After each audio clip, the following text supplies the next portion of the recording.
Bueno, ya. Good morning. This is a ritual of every morning we first listen to the spot. Gunther is not only a great scientist, but a wonderful communicator and a mobilizer of ideas. And we were waiting a bus.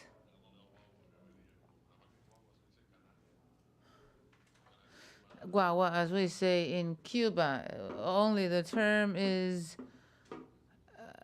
used only in the Canary Islands and in Cuba, and there was a bus from the University of Arts, but they had a flat tire along the way. You have to look at the documentary feature by Enrique Colina, which is titled Better Late Than Never.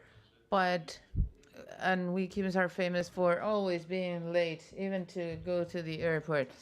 But the students, I hope they can join us soon. Let's see if we can find an alternative transportation means, because they were looking forward to listening to Gunther. It's a great pleasure for us to have Gunther Pauli here. It's like a dream come true. It was very short notice. We didn't have plenty of time to organize this conference. It's like you throw a hook trying to fish a good fish. You think you're not going to get lucky, and then all of a sudden you get lucky and get a big fish. And that's what happened with us with Gunther. I was familiar with his work. I first worked with one of his colleagues. You will see one of his colleagues on video after Gunther's presentation, and Gunther is Chido's father. Who's familiar with Chido? Who knows Chido? Did you see the exhibition Medusa Hub, the large photography that gave title to the presentation? That's Chido. Kung found we had worked in the 2015 biennial, and I showed him in my presentation the project on the cosmopolitan chicken, and he's the one who's crossing different chicken breeds in different parts of the world. But in the case of Cuba, he was trying to rescue the Cuban indigenous chicken, the gualaya, which he found in New York. And we started working with the Flora and Fauna Enterprise. We found the incubators, and Kung returned to us the Cuban indigenous chicken breed. And he worked here for some time. We filmed a documentary film, and he helped a lot in immunity, diversity, fertility, and through the camel's manure in Zimbabwe. He also enhanced the immunological system of camels was very strong, and that made other species that ate manure of camels to become stronger. Chido. Perhaps I should introduce them all. Who is an African who lost her family and had to fight very hard for her community. And in the book by Gunther on the blue economy, he explains Chile's history and Africa's history and everything that has happened there. But then we will present Kung and Chito. This might seem family nepotism, but that's not the case. But this is a unique and beautiful and lovely family that has contributed to humankind significantly, and they're constantly doing things for us, for our ecosystem. And that is why this session is called New Ecosystems for Coexistence. And there's a lot of theories about the colors of economy. The red economy, which is the ends justify the means.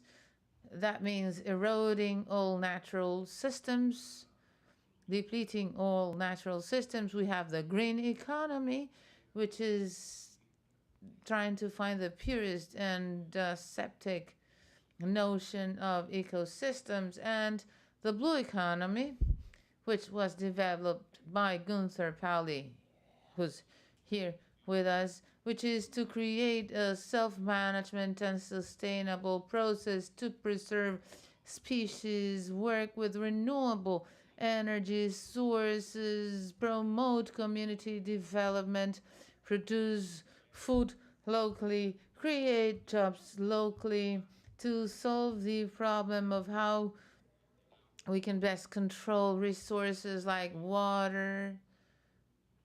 He has a project in Colombia. We all have a toilet at home. I have a toilet in my office of a brand, Roca, that requires like 40 liters of water to flush. But he made a study of how much water you actually need to flush the toilet and all the water that we waste, and also refers about the need of investing in renewable energy. Is a line of thinking and social construct what Gunther has developed. I won't read his entire CV. Yes, please don't. He has a PhD. He's an advisor and consultant of the United Nations. He's been the advisor of presidents of different countries. He lives in Japan, was born in Belgium, worked in Torino, worked in Colombia for many years. He's also lived for many years in Argentina. He knows South America very well. He speaks perfect Spanish, so he speaks the old, the living, and the dead languages, and that's why we brought him to be here with us. And I think it is wonderful that there are so many young students in the audience, and particularly in Cuba. We have just been hit by a hurricane and an earthquake in Spain. Dana, COVID, his book started with COVID, which was nature's revenge to plundering by human beings. All these events that have occurred in the last few years, COVID was an international pandemic, but there's still people dying on a daily basis with other curable and preventable diseases. And that's why it is important that we listen to him, because in the midst of this environmental disaster and climate change, listening to someone like him, like a song by Fito Páez goes, you were in Argentina, so you should know him. His song says, we can change the world. There's a chance, and not everything is lost. So listening to you will give us renewed hope. Thank you for joining us and for coming to Cuba to speak to us. Thank you. Good morning. How are you? Are you okay? We're recording, right? So I must use the microphone because we are broadcasting live, streamlining. The art of extreme difficulty. This will be the main topic of my talk.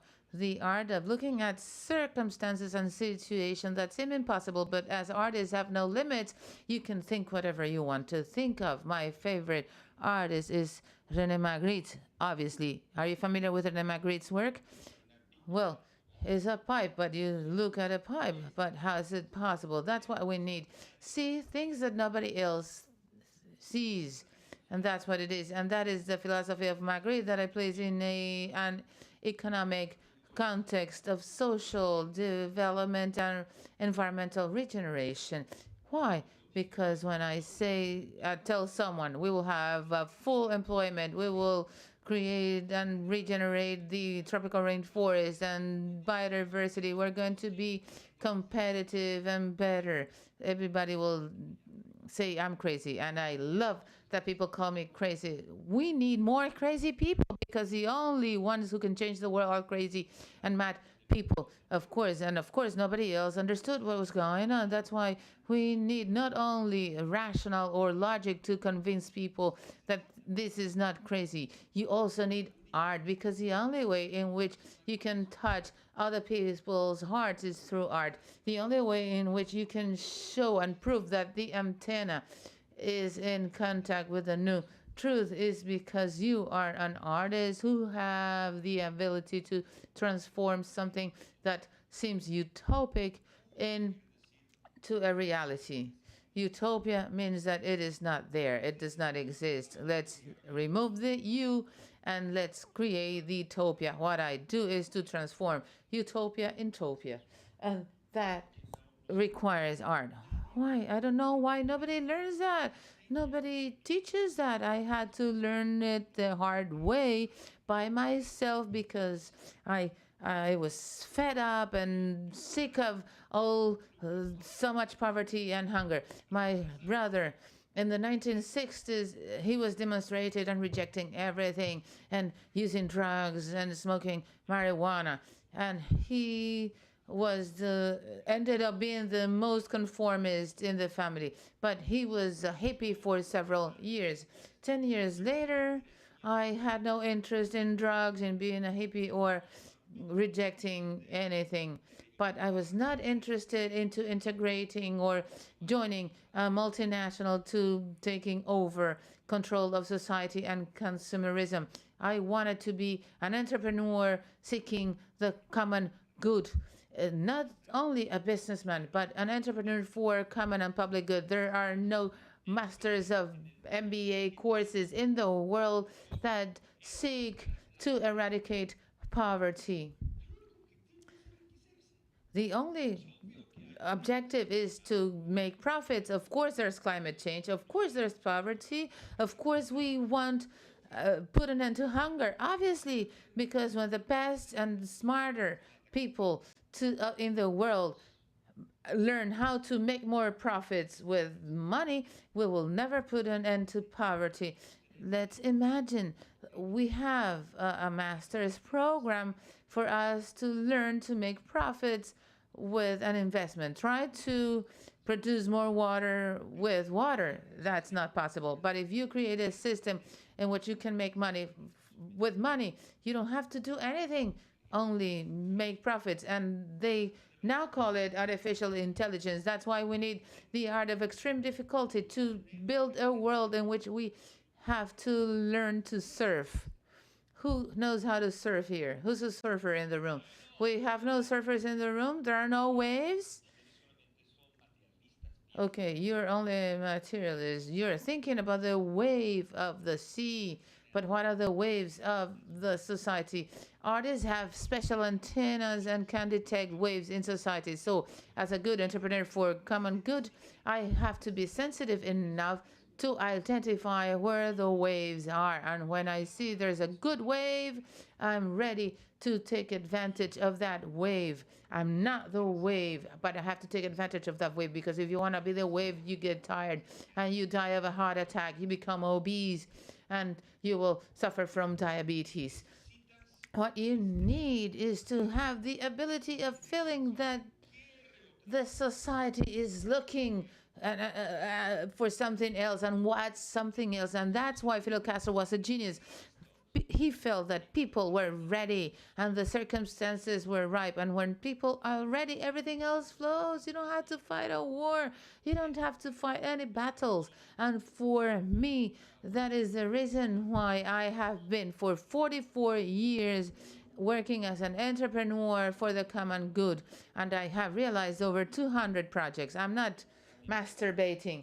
There's a lot of Latin Americans who talk a lot and do very little. And we need artists that are not only working of their own art, and that is pointless. And you have to write a song, you have to sing, you have to fill theaters, but you need to have the expression and express and reflect what's happening and not just talk about it. All major artists are doing philosophy after 50 years. Pistoletto, a concrete case. Michelangelo Pistoletto, who was a major philosopher, a very important philosopher, thanks to the art he created, and art allowed him to imagine and think differently. I'm a writer of books, among many things. I have 6 children. I've been married twice, if you're interested in the details, and I adopted a girl. Okay, now you know the whole story. But for me, the most important thing is that we need to imagine a better future. And what I was working on the day before yesterday was in tourism. For example, tourism, tourists that come to Cuba, to the beach, and for prostitution, that's not the tourism Cuba needs, or the tourists that Cuba needs. Do you all agree? We need tourism with a purpose, and the purpose today does not exist.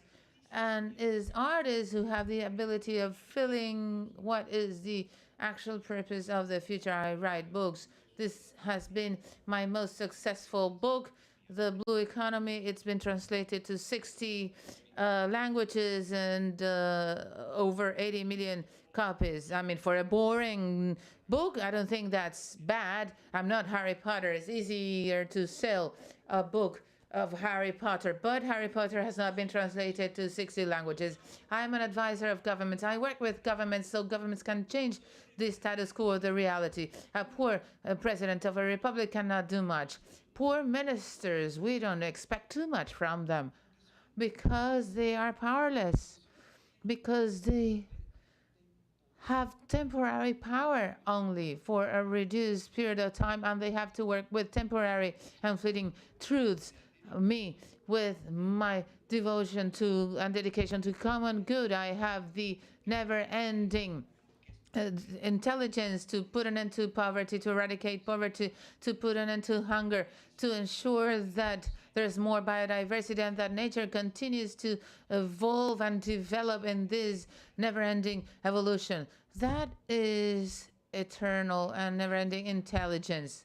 Temporary intelligence is knowing how the tree fell, the apple fell from the tree. Do you remember that? I don't give a shit how the apple fell from the tree. You know what? I'm more interested in knowing how the apple climbed to the tree. Do you know how?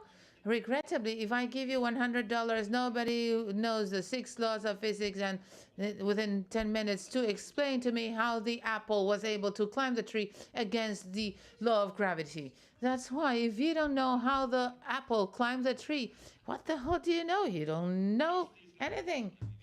That is the crisis we're living nowadays. We pretend, we think we know everything, that we have artificial intelligence and the iCloud, etc., and all this rubbish, and we know nothing. If I bring a fish and put it in front of you and I ask you, this fish, is it a male or female? You have no clue. I'm sorry, if you don't know what's a boy or a girl, or a male or a female, what do you know about life? Nothing. And that's why the only solution that you can think of is genetic manipulation, because you don't even take the time to learn the difference between a fish that's a female or a male. And that's why our society is in the midst of a crisis. We think we know everything and we don't know anything. And that is eternal intelligence. I work with governments, not with Melee, but with the former government of Mauricio Macri. We identified what was the actual wealth of Argentina that can provide food to 300 million people, food, but 25% of the population in Argentina are starving. How's that possible? How can you develop an economic system that can be as productive that you could feed 300 million people, but you fail in ensuring food for your entire population, and 25% of your domestic population is starving? Do you think that you're doing things wrong? Don't you think you should first eradicate hunger in your home country before you want to feed others? And if you have enough food for 300 million, don't you think you can feed your local population? That is the crisis we are facing. Unfortunately, President Macri, with Minister Sergio Bergman, took the decision of giving me freedom of maneuver and that I could be creative. I won't go into details. You can download the book free of charge in the internet. I did the same thing in Rio de Janeiro. What do you know about Rio de Janeiro? Copacabana, Ipanema, of course. The Brazilian women. But is that Rio de Janeiro? Oh, that's nearsightedness. When I went to Rio de Janeiro, I realized there's hundreds of islands across Rio de Janeiro, and only 3 are populated, and there's only human life in 3 of them. What happened to the rest of them? Why everybody is in the favelas if you have dozens of kilometers of beaches in front of your capital city, but you don't give a shit? Why?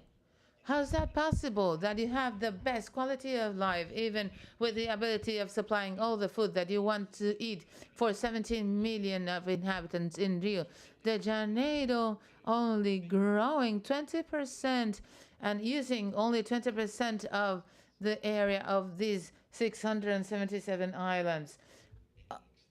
You have to see in the extreme difficulty of hunger, violence, poverty, finding solutions that are there, that are evident under your nose. But of course, those are evident for those who know that those dreams can come true. And that is only possible for artists. Only artists can dream of that. Morocco is another fantastic country, and I produced a book about that. I'm afraid that if I speak, how much time I have? You can be with me until 5 o'clock, right? Please let me know if you want me to speak slowly, to speak quickly. I'm here for you. We have 1 hour. Oh, that's very little time. My courses at least have 2.5 hours, my lectures. I'm not joking. I give a lot of lectures in China, but to children. I wrote 365 fables and are used in all schools in China. But professor, please. You know what, children, after 40 minutes, children need to rest. Their brain cannot resist so much information. Yes, of course, I will do my best. I started 2 hours and 45 minutes. The children had to go to the restroom, not because they were bored, simply because they had to pee.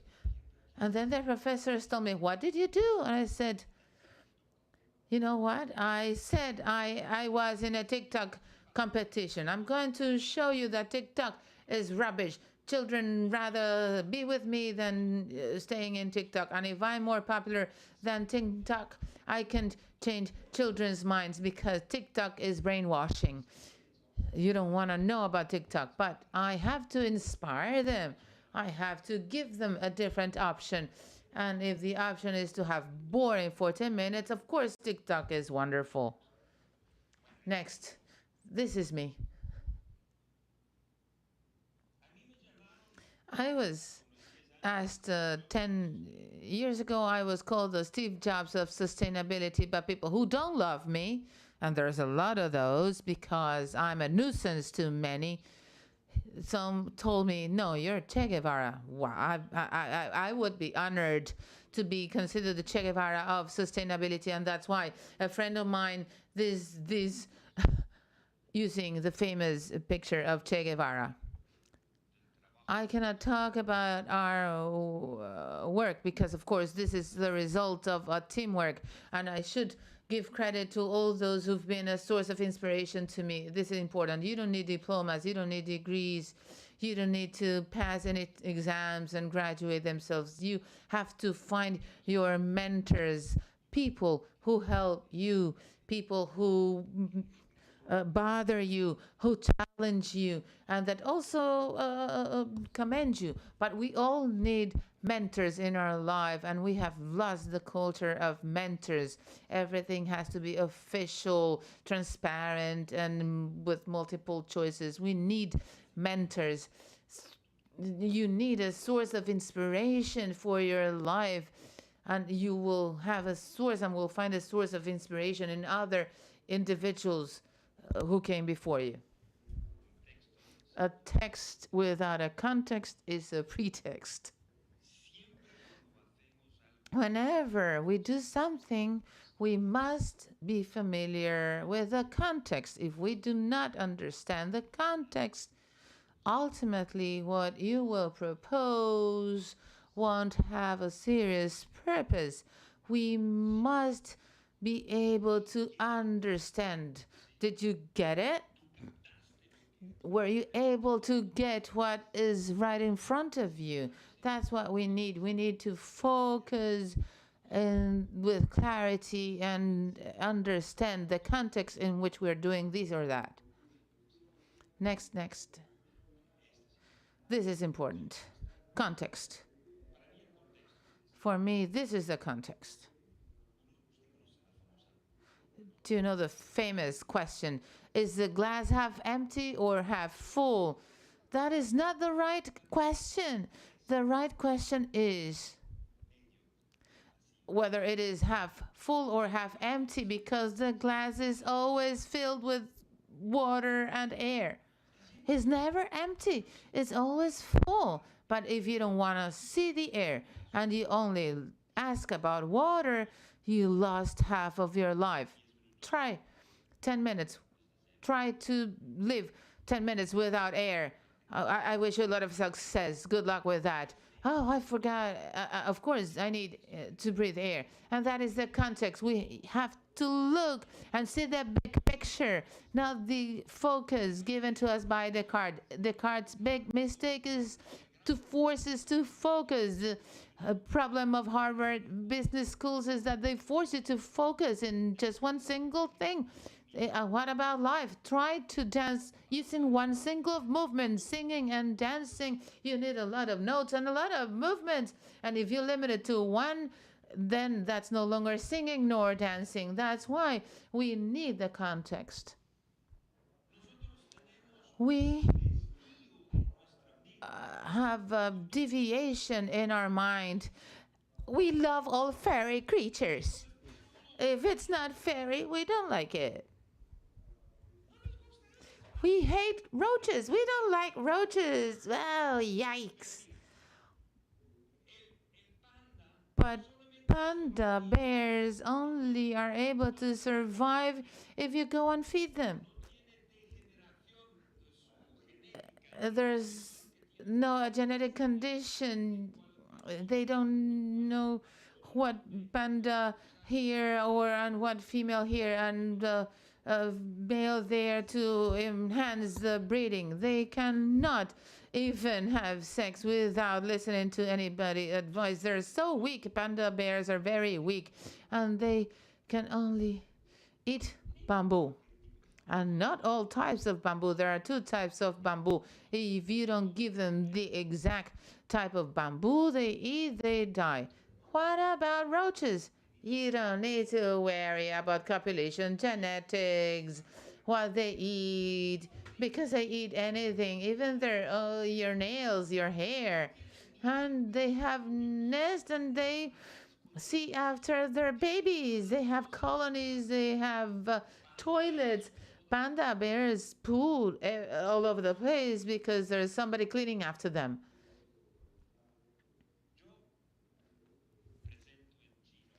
I present in China the life of roaches, and let me tell you, children will have a roach as a pet, will keep it as a pet because they will find out that it's a remarkable animal. The thing is that we have dogmas, fixed ideas that have nothing to do with truth or reality, and thus we create a world that does not exist. And that is in which you want to live. Do you want to live in the world that does not exist or in the world that you will create? I create my own world. I'm an artist. Biomimicry. The context of everything I'm going to talk about with you, the context is that everything is inspired in nature. Absolutely everything. How can you inspire in men or women? Yes, of course, to breed, to have a child, but life is an appreciation of life around us, which is life, and everything that is living today is a life that has solutions and the ability to adapt. It's a form of life that knows how to live the here and now. If you don't know how to live here and now, then you're a fossil. That's why there is an entire culture of studying fossils. No, no, no. I want to study what is ahead of us. Where is our future? And let's look at this picture. Why am I fascinated by this tail? I'm fascinated by this tail because zebra is the only animal in the world that has no dengue or malaria. You have dengue in Cuba, right? And malaria, you could have it. Why they don't have dengue or malaria? Thanks to their black and white buttocks and tails. The dark, there's darker, there's low pressure, and the white is high pressure, low pressure winds. Mosquitoes cannot land because there's always wind. And that is the essence of intelligence. That's what I want to know. This is what I want to discover. This is what all my students of from 3 to 93 have to learn. There is a wonderful source of knowledge in nature, and that's why we do this. That helps us to be a source of inspiration. We can paint this hand that looks like a zebra, and if you have it, you will never be beat by mosquitoes, and therefore you will never suffer from dengue or malaria. And when I ask, and when I tell this to children, they all want to be painted in black and white, and they won't leave the room before they paint themselves in black and white. The context is biomimicry, is that is exploiting the laws of physics, internal and indigenous intelligence. Zebras are a proof of eternal wisdom and intelligence. And we should not only need to know each species, and each species have remarkable things and features that we still don't know of. So there's discovery, but we should also think about deers. In the morning, deers leave the forest and they're looking for juicy grass. When they eat juicy grass by the river all the time, after 2 3 months, there is no longer any juicy grass. There's only stones. If there's a lot of stones, there's a lot of minerals in the water. Turbidity increases, and when trout lays their eggs, there is no possibility for those eggs to be fertilized. And then we will no longer have trouts in the river because deers are eating by the river and the lake, eating their favorite pasture. What do we need then? We need wolves. The day the wolf comes, there is no deer that will dare eat by the river because they will be eaten by wolves, and that's why they perhaps eat grass that is not as juicy, and then we will have our rivers with high grass that give enough shade for the eggs of the trout to hide themselves, and then we will have our rivers filled with trout. So if we want to eat fish, we need wolves.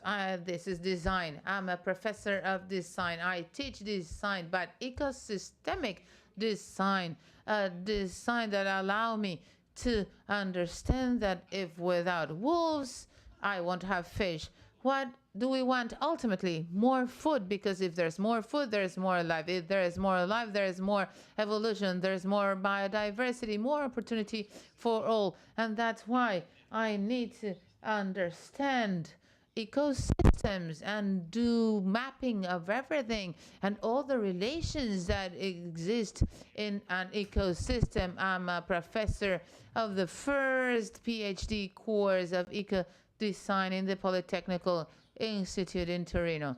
Now, the first case, 1984. If you can explain this case, I'm happy, and then I can go to bed.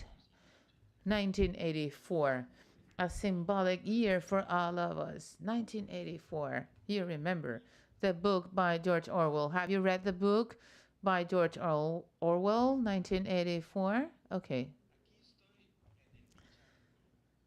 Here I'm in Bichar, Colombia, which is an area of 20 million hectares destroyed by the Spaniards in the 17th and 18th century because they had the vessels to take the gold they needed meat, and they cut all the trees in this 20 million hectare forest to breed cattle. It failed, but they never planted any other trees, and that's life. They never apologize. A friend of mine looked at it and I said, let's regenerate the tropical rainforest. Let's reinvent, let's invent and return nature. What did all scientists said? He's crazy. And yes, that's wonderful. I rather hang out with mad people than with bankers. This is the result. 2% of the forest of the Orinoco River, not of the Amazons, but of the Orinoco River, which is the second largest ecosystem in Latin America, still had what we call gallery forest, where 2% of the forest was left by the river, and we planted the new forest behind the trees in the banks of rivers, so we could recreate the original conditions and thus recreate new life. This is with NASA satellite imaging. They told us that it was impossible. First, because there was not enough land and the soils were not good. Second, because the guerrilla is there. Third, because there's paramilitary. Fourth, because there's drugs. Fifth, because people who live there have gastrointestinal diseases due to the poor quality of life, etc., etc., etc. They gave us all possible arguments to persuade us not to carry on with our project. And so what did you do, or what would you do if everybody is giving me all this data? I don't care. I didn't listen. I didn't give shit. I don't give a shit about what you told me. We were clear on what we want to do and achieve.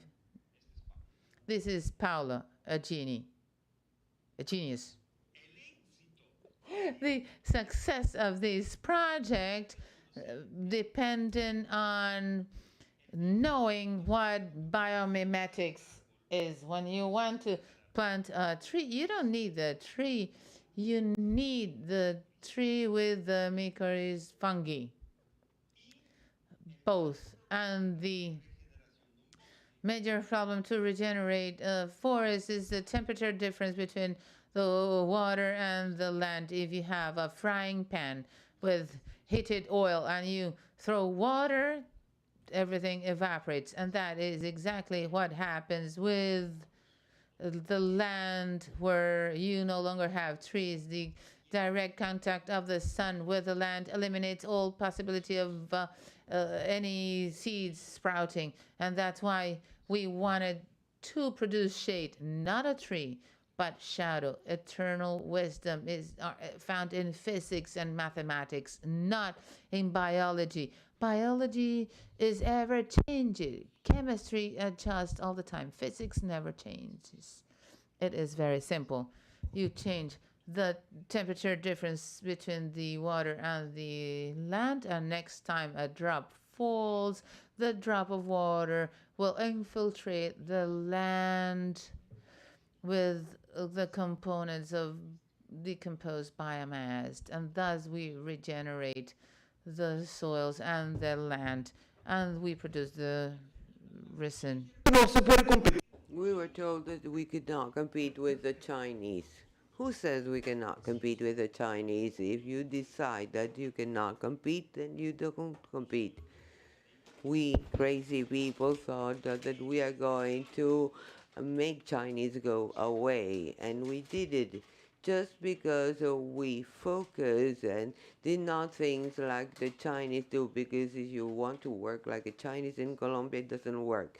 You have to be Colombian, and as a Colombian, you need different techniques. These are our products. Next, we were the biggest producers not only of colophony. You know what colophony is? Colophony is the paper, when you have a paper that is brilliant with an incredible printing. That is because it comes from a natural type of tree. But when you produce colophony from a tree, you have spermantine. Do you know what that is? That is used to clean. Turpentine is like a fuel.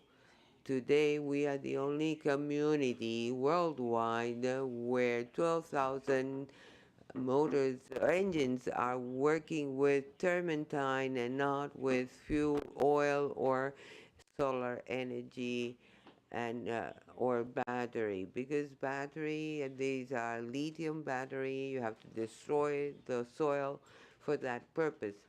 But we got a solution in Gaviota. The fuel we use comes from trees. One drop a day, 80,000 trees, gives us, it's enough to power 12,000 engines. And it's not an idea, it's working. We are super creative. We are working with trees. We can't have different interests. Under Paulus, we were able to develop Zeppelins. Zeppelins is the most efficient means of transportation. In Germany, we can't talk about this today. We built 13 Zeppelins with remote control to handle the temperature. When the temperature increases, we send firefighters before the fire comes up to reduce the temperature, lower down the temperature. Taking care of the details is swarm intelligence.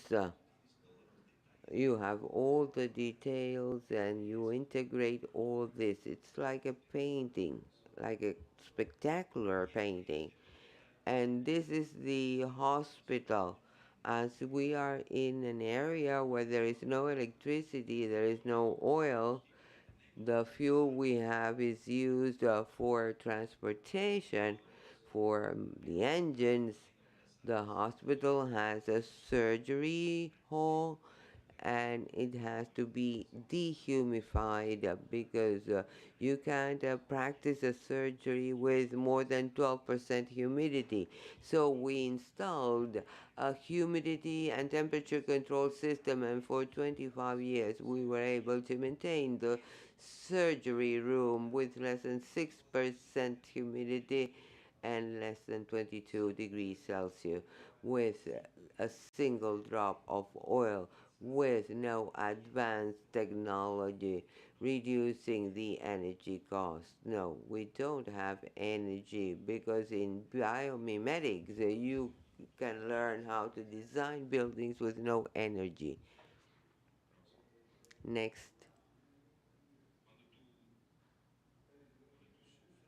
when you are in a hospital, the most important thing is ultraviolet rays. You need sun to kill the bacteria and viruses and clean the environment. And each bed had an installation to open the sky.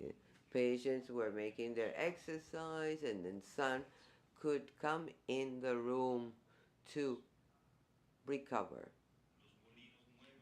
The mills, the new mills that were designed to produce water.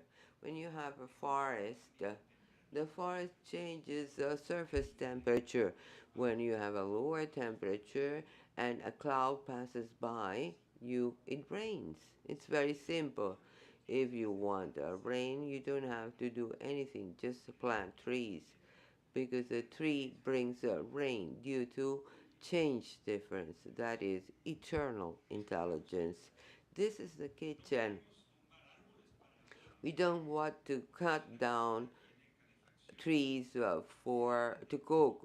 That is why we have this kitchen with 160-degree water. We don't need energy. We had nothing, and that is why we created everything. We were not finding solutions outside. All solutions were local solutions.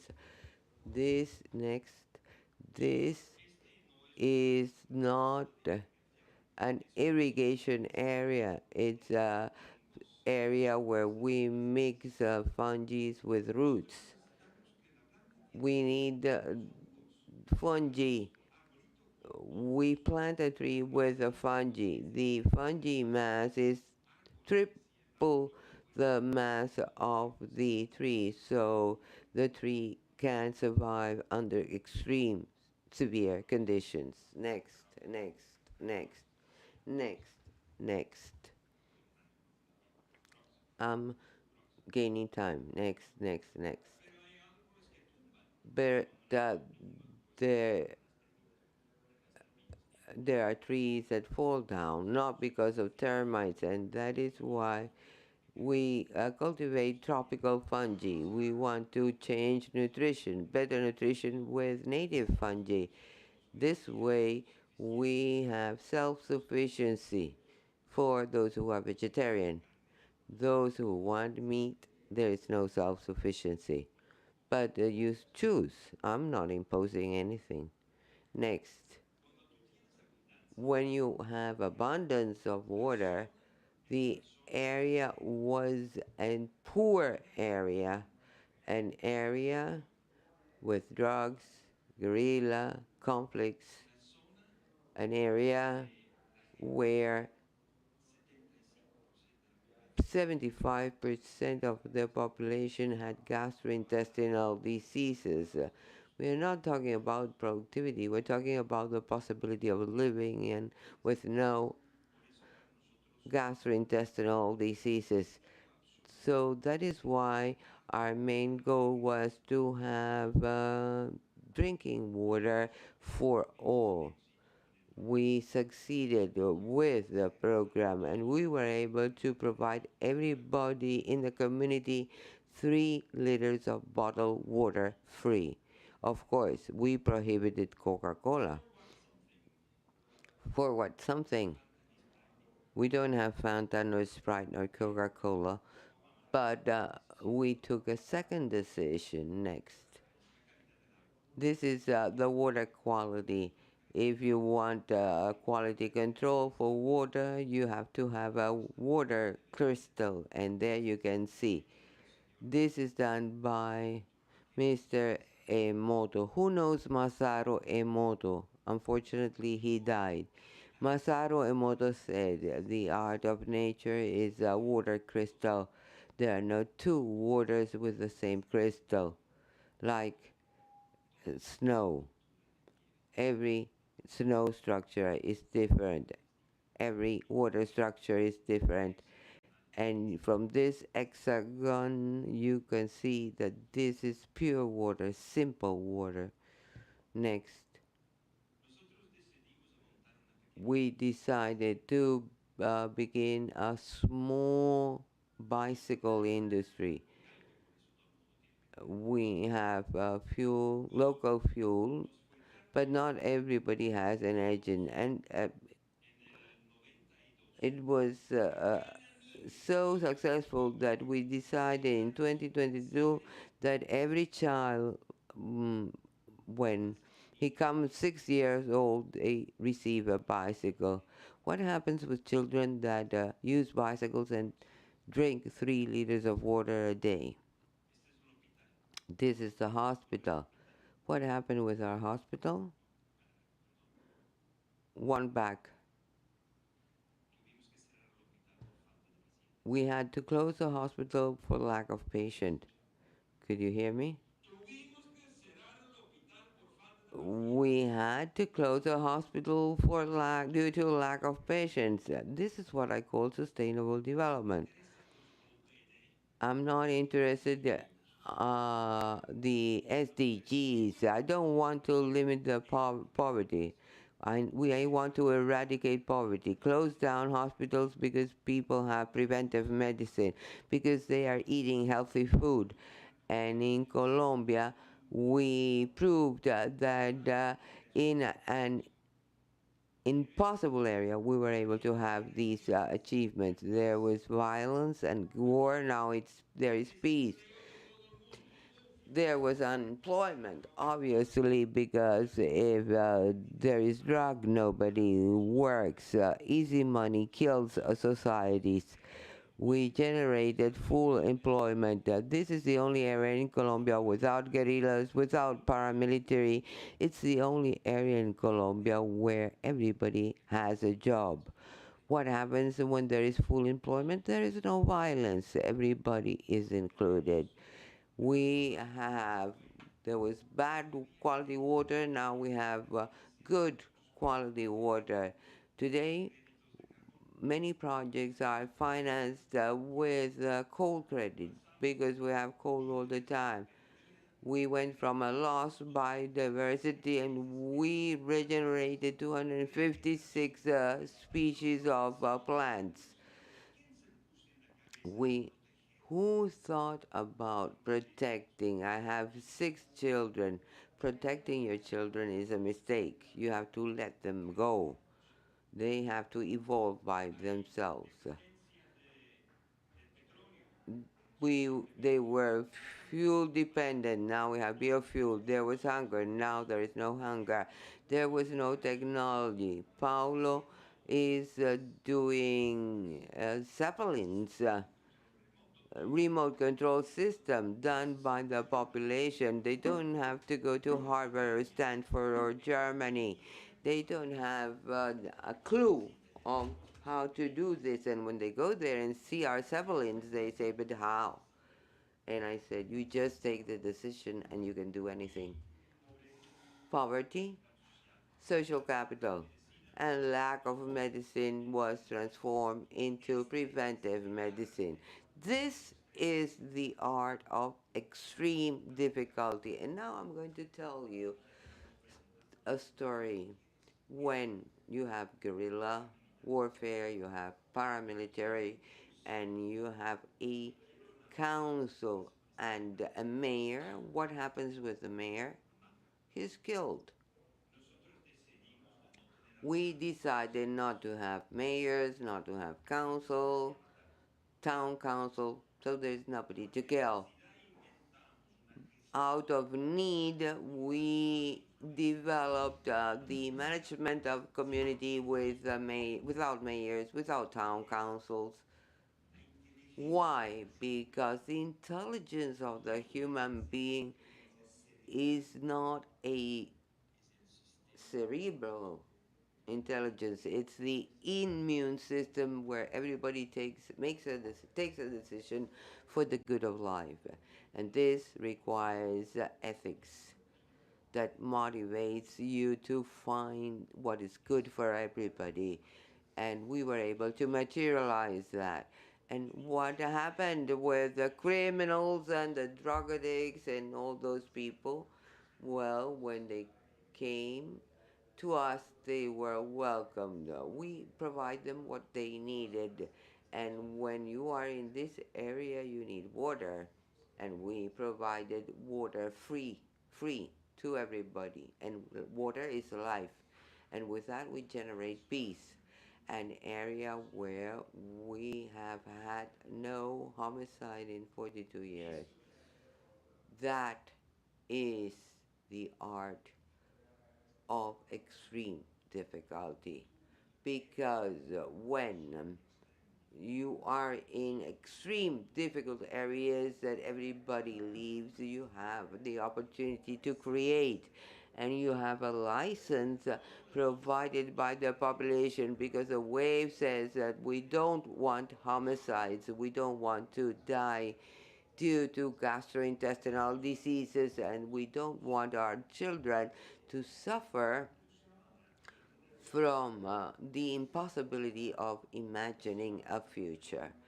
That is why there is a rule by the seagulls. Either you play an instrument or you dance, but you have to choose. Okay, you can do both things, but nobody in the community has the right to sing, dance, or play an instrument. And at the end of the day, this is what brings happiness. The joy and the pleasure has to be integrated. When people visit the community, there is always dances. Like in Africa today, in the airport, they receive you, they put you into a taxi. Nobody else receives people singing and dancing.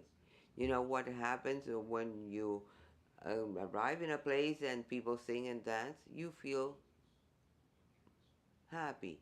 Any person that arrives there, we sing and dance. That is the art of extreme difficulty. Next. And then the art of magical reality.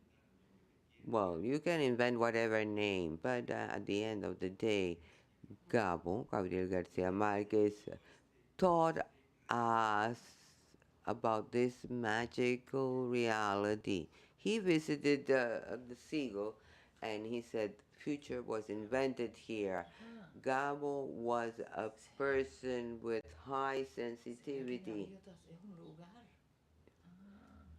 and he had to leave his country because he didn't have the same opportunities in Colombia than abroad. But when he went to the Seagulls, he said, future has been invented here. Everything uh, he, he, he imagined and I've taught you was summarized in a painting before we began. Everything we were going to do, we painted. An artist listened to everybody and made this painting. Art, well, that is what the church did for more than a thousand years. Painting, because painting is a source of inspiration for people. Well, I prefer to inspire people with biodiversity and not with saints, because everybody that participates is a saint. Next, and we had this phrase maturity is the possibility of materializing your dreams. Today we want to correct this phrase. Maturity means to be better than what we dreamt. And that is how you generate peace. That is how you inspire people for the future. And that is how we can discuss what is the art we need today. The society we have is broken down. They are talking about war. We are to design, to imagine, to implement, to achieve, and decide to do it. Next. A great friend of mine, Mario Calderon Rivera, wrote a book. It's free in internet for all of you, where he explained how was it possible to do something everybody consider impossible. And when we are young, like you, we need to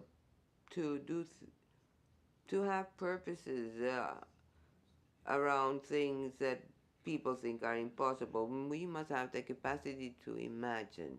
And this is something we don't have today. It's the only way we can inspire people and move forward. Complex simplicity. This is only one of the 204 projects that we have carried out. I have a book that I am writing that says I'm living 100 lives. This is one, but I have more. But the important thing is that at the end of the day, these are solutions that we found locally with communities that people thought were marginalized populations with no future. That is why there is simplicity in the answer. Well, I'm not talking about genetics or DNA or all this about internet. I'm talking about things we can do for ourselves with the people with what we have. And the most important thing is that everybody has the capacity to be super intelligent, provided that they are given the opportunity to show it and participate. Otherwise, we cannot do anything. How long have I been talking? 1 hour? I have 7 minutes left. Well, do you want to ask something or do you want me to give you another example? Continue, okay. I want to give you perspectives. 40 years generating a project that gives us the certainty that it is possible to do away with poverty. This region is a 12,000 hectare region, and we are building the new university, a university where young people come to learn how to eradicate poverty, how to do away with poverty, how we do this and do it in a place where that was already done with no government subsidies, with no funds from different institutions, with nothing. Next, next, next. When I read in 1986 for the first time the report of the International Panel on Climate Change that we were going to suffer a climate change, I decided that the next factory will be a factory with zero emission. What was the reaction? That is impossible. Why? Because you decided it was impossible. That is why it is impossible. We decided to have the first factory, first zero emission factory, self sufficient in water, self sufficient in energy, energy including transportation. This is a detergent factory, a soap factory. Soap is a highly polluting product. Many people don't see that the basis of a soup that is made with African palms, this means you have to cut down the humid forest to have soap. Is that progress? I don't believe that's progress at all. This is a Monday, 10 o'clock in the morning. There are no strikes. Where are the people? In this factory made of wood, we bring,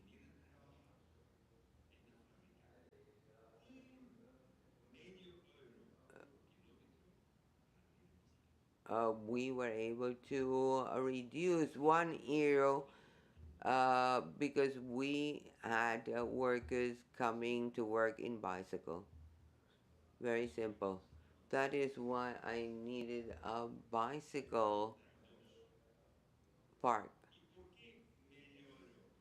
In 1992, why have an euro? Because if I had a parking lot for 100 cars, the space is very costly. You need to have an enterway, way out, you need lights, you need fences, and the full budget for 100 car parking lot was for 5 years was half an euro per kilometer. So I was giving away what I was saving. And my dividend or my return is that when you come or you use bicycle twice a day, you have a better health. So my return is also the health of my workers. That is what we thought or how we thought. First, I was using the African palm. I didn't have the idea of the impact until I visited Indonesia and saw the destruction. It was the first time I was confronted by, as a businessman, with an ethical decision. I said I'm going to continue my zero emission factory with an African palm.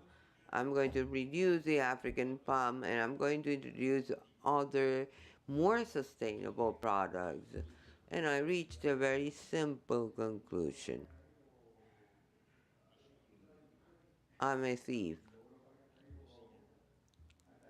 The police traps me. The police tells me you are a thief. The judge will decide your sentence. Then I come to the judge says, you are a thief. And I say, yes, but I promise I will steal less. Then the judge looks at me and says, do you know that stealing less is still stealing? Yes, but I've been stealing for many years. I can stop from overnight. Please let me free. I promise. I'm not going to steal every week. Every week I will just steal on weekends. This is not serious. But then a gentleman comes, very elegantly dressed, and he is doing business and he has pollution, water pollution, and all that. And he knows it's necessary to reduce pollution 80%. And for having reduced 80% pollution, the community gives him a prize, an award for being such a green person. Well, if stealing less is still stealing, polluting less is still polluting. Double standard. We live in a double standard society. All the awards given to these enterprises that steal less, sorry, pollute less, and bottom line is that that is the main question. That is why when I was confronted with this reality, I said, I don't want to do Harm the harm monkey. to the monkey. I went to Brazil. I was in Brazil. I'm visiting Brazil. Brazil is the larger producer of orange juice in the world. When you have the juice, you have the orange peel, and Gunter, somebody told me, Gunter, the this is very good for detergent. So I said, okay, in 1 year's time I'll have a factory. I'm going to make detergent out of the orange peel. Today I have 8 factories. I would like you to see tonight the detergent you are using if it has the limonene, which is the orange peel. You have oranges, you have citrus fruit. Are you using it for making detergent? And if not, why? There's no reason not to do it, except for the fact that you would say, I didn't know, but now you know. Now you can't say you don't know. This capacity of feeling change and opportunity is an art. Is something that we learned, we learn how to write, how to have a beautiful handwriting, and regretfully, we don't teach this. Of course, we first have to teach this in the kitchen, and in 1 year time we change the whole product. That is taking decision. no, learning from nature. Well, we are already in 1996, so we only have a few years left till 2024, but I'm going to respect the time allotted to me and open the forum for questions, remarks by your side. Thank you.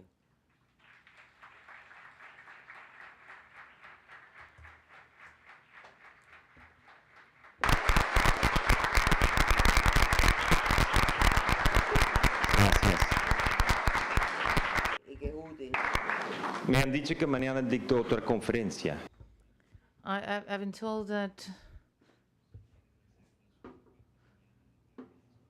well, tomorrow afternoon I will have another lecture and we can share more time together.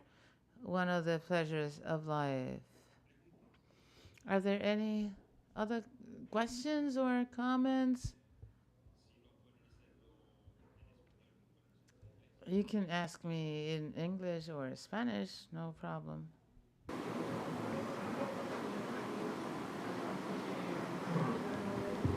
Sí, señor.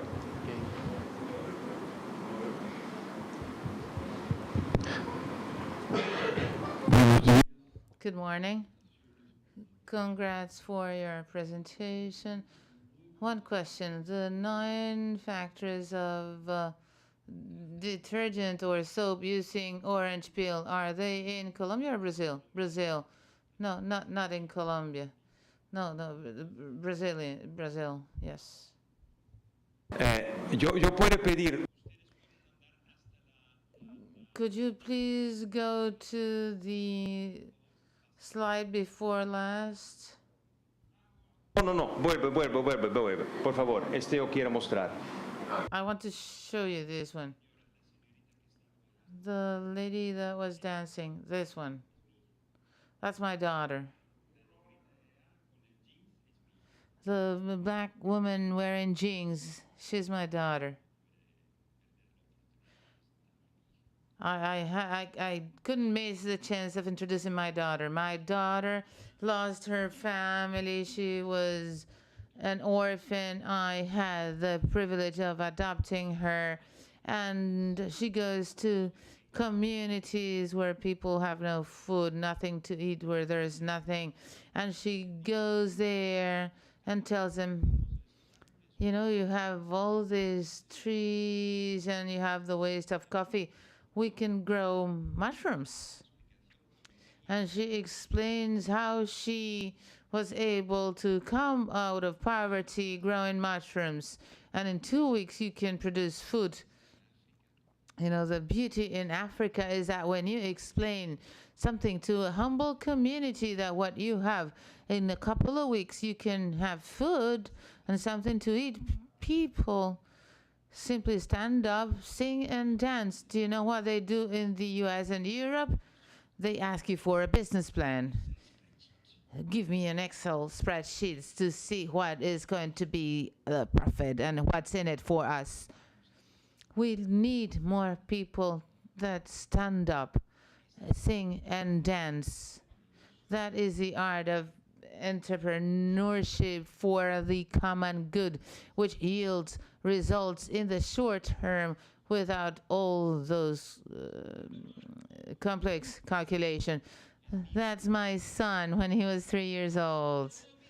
All my children learned to grow mushrooms at 3 with no exception. Why? Because mom drinks coffee and with the coffee waste and straw you combine it, and every day they are making a small package to grow mushroom. If a child at 3 learns that with straw and coffee waste you can grow mushroom, in 2 weeks children learn not only how to grow mushrooms, but they know how to cook eggs with mushrooms. And if at 3 you learn how to do that, you will never be hungry in your life. You no longer believe in the phenomenon of hunger, because when you were 3 years old, you learn how to grow food with nothing, with waste, with whatever is available. I promise I won't look at the slides. Let's go to the end. No, no, no, no, no. You know what? Yes, this is bamboo. Next. This is the bamboo building we built. Going from trial and error, which is proof of poverty, to a display of beauty and a proof of beauty. And this structure was built under a German license, a German construction license. I don't know if you know German people, but they're rather complicated people, but they're very good engineers. German engineers, you don't try to persuade him because you're singing and dancing properly. You can only convince him with science, engineering, with proof, with evidence. This is the bamboo social housing. It's a house that is seismic resistant, that if there's an earthquake, the house will sink to the beat of the earth. And that's how we have to think. They can resist. It is impossible to resist an earthquake. That's why you have to design your house so it dances to the beat of land. None of these houses have been brought down by an earthquake. Do you have bamboo? No. Are you sure? I'm sure I can find some bamboo here. That's my boat. That's my madness. Every now and then we have to do something that's really crazy. Because for one reason or the other, or transportation of goods is done using a diesel engine, but a highly contaminant diesel engine, not a regular one. In 2008, I decided that I was going to prove that you can go all over the world or using only solar panels. And today we're building 100 vessels that only use solar energy with a kite and hydrogen. And the hydrogen, we produce it using the water of the ocean itself. Because I reached the conclusion, if you need a source of energy that's abundant, there's plenty of ocean water, of seawater. You only, with sun and seawater, you produce hydrogen. And if you produce hydrogen, you have oxygen. And with oxygen, you can go scuba diving.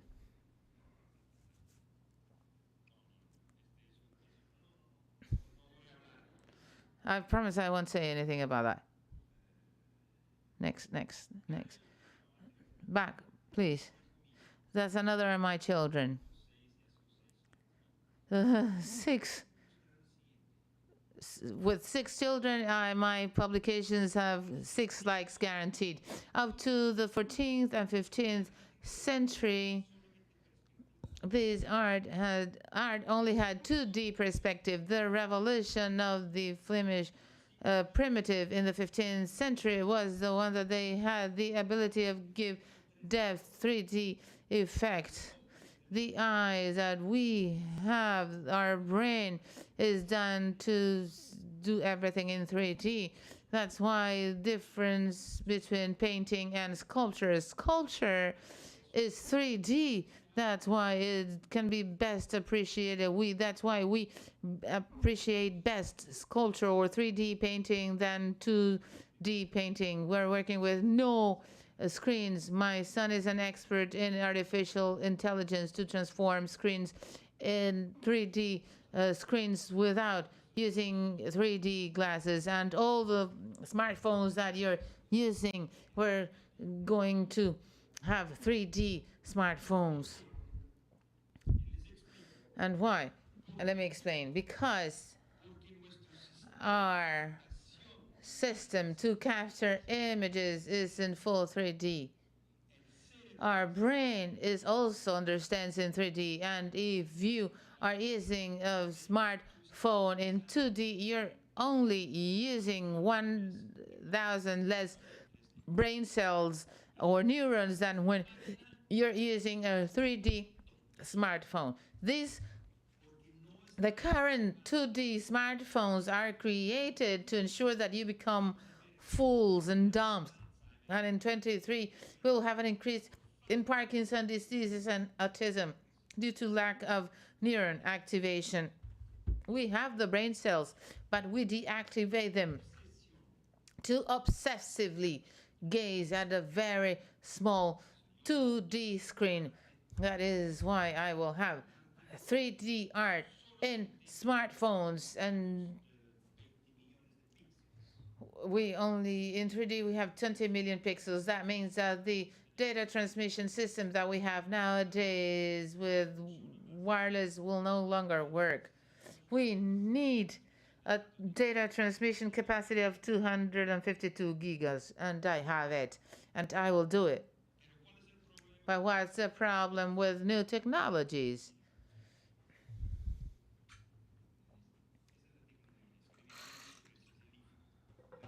Li-Fi. I wrote a book. Is light data transmitted through light? Why don't they allow us to integrate it in all our devices?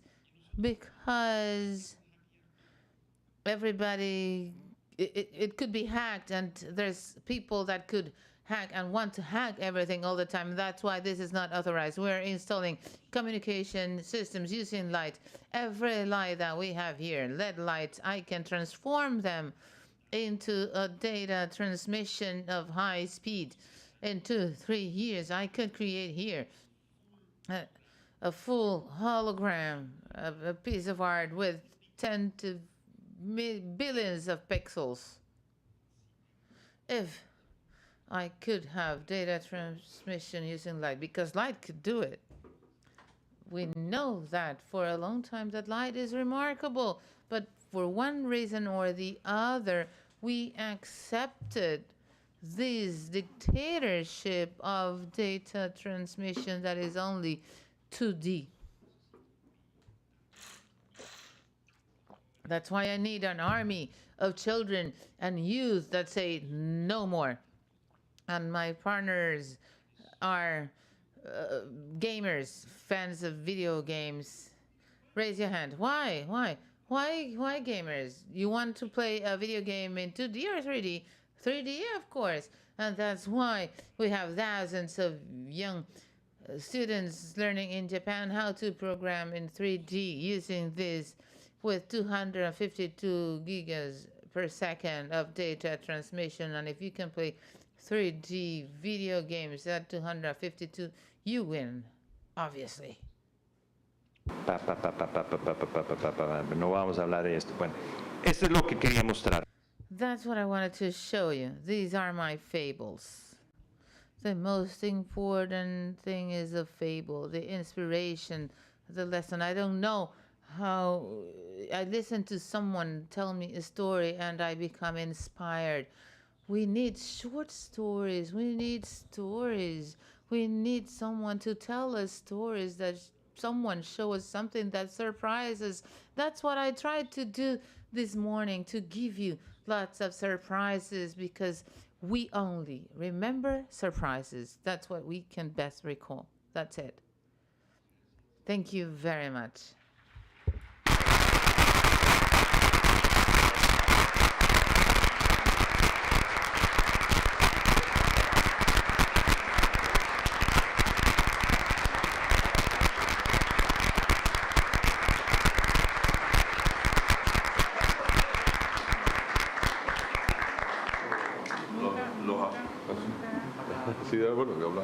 Ik denk dat u Nederlands bent. Ja, ik spreek Nederlands natuurlijk. Ja, ik wil u van harte feliciteren met dit geweldige presentatie.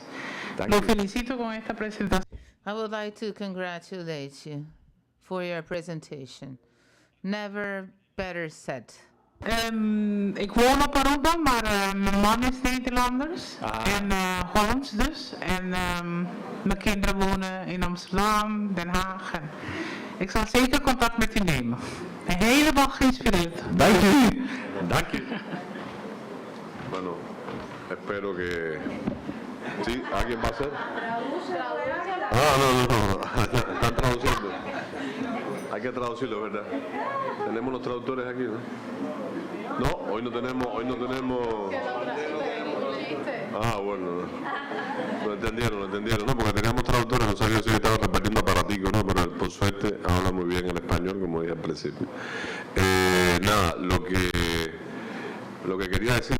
What I wanted to say, I think everything you've said here is important, and I hope that with all the meetings that you will have today, there is sustainability of your thinking in Cuba. We have to work a lot more on the issue of renewable energy sources, and our friend Luis Ernesto was talking about Frei Beto, who is another Brazilian that began the Hunger Zero program with Lula. Cuba has a lot of things to solve, especially starting by the fact that we import 80% of the food we eat. We could produce a lot more, particularly promoting local development projects. And that is one of the major challenges our country faces, and our friends who help us recommend that we change that. I think it is interesting that you could advise several programs here and that we make the best use of your visit to Cuba and your stay here in Cuba with us. Thank you. And I think that's important because generally speaking, you have a very long career and a lot of prestige.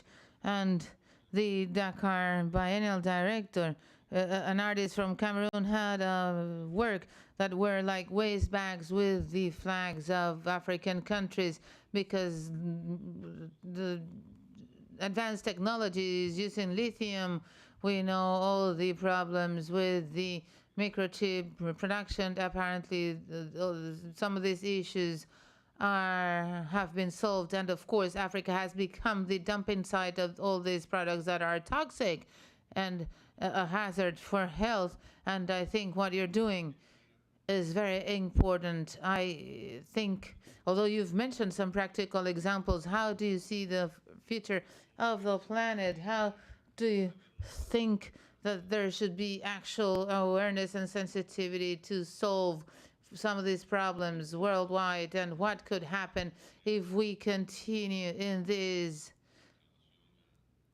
uncontrolled race, and if we stop, we no longer understand the need to use renewable energy sources to produce food, but in a sustainable manner.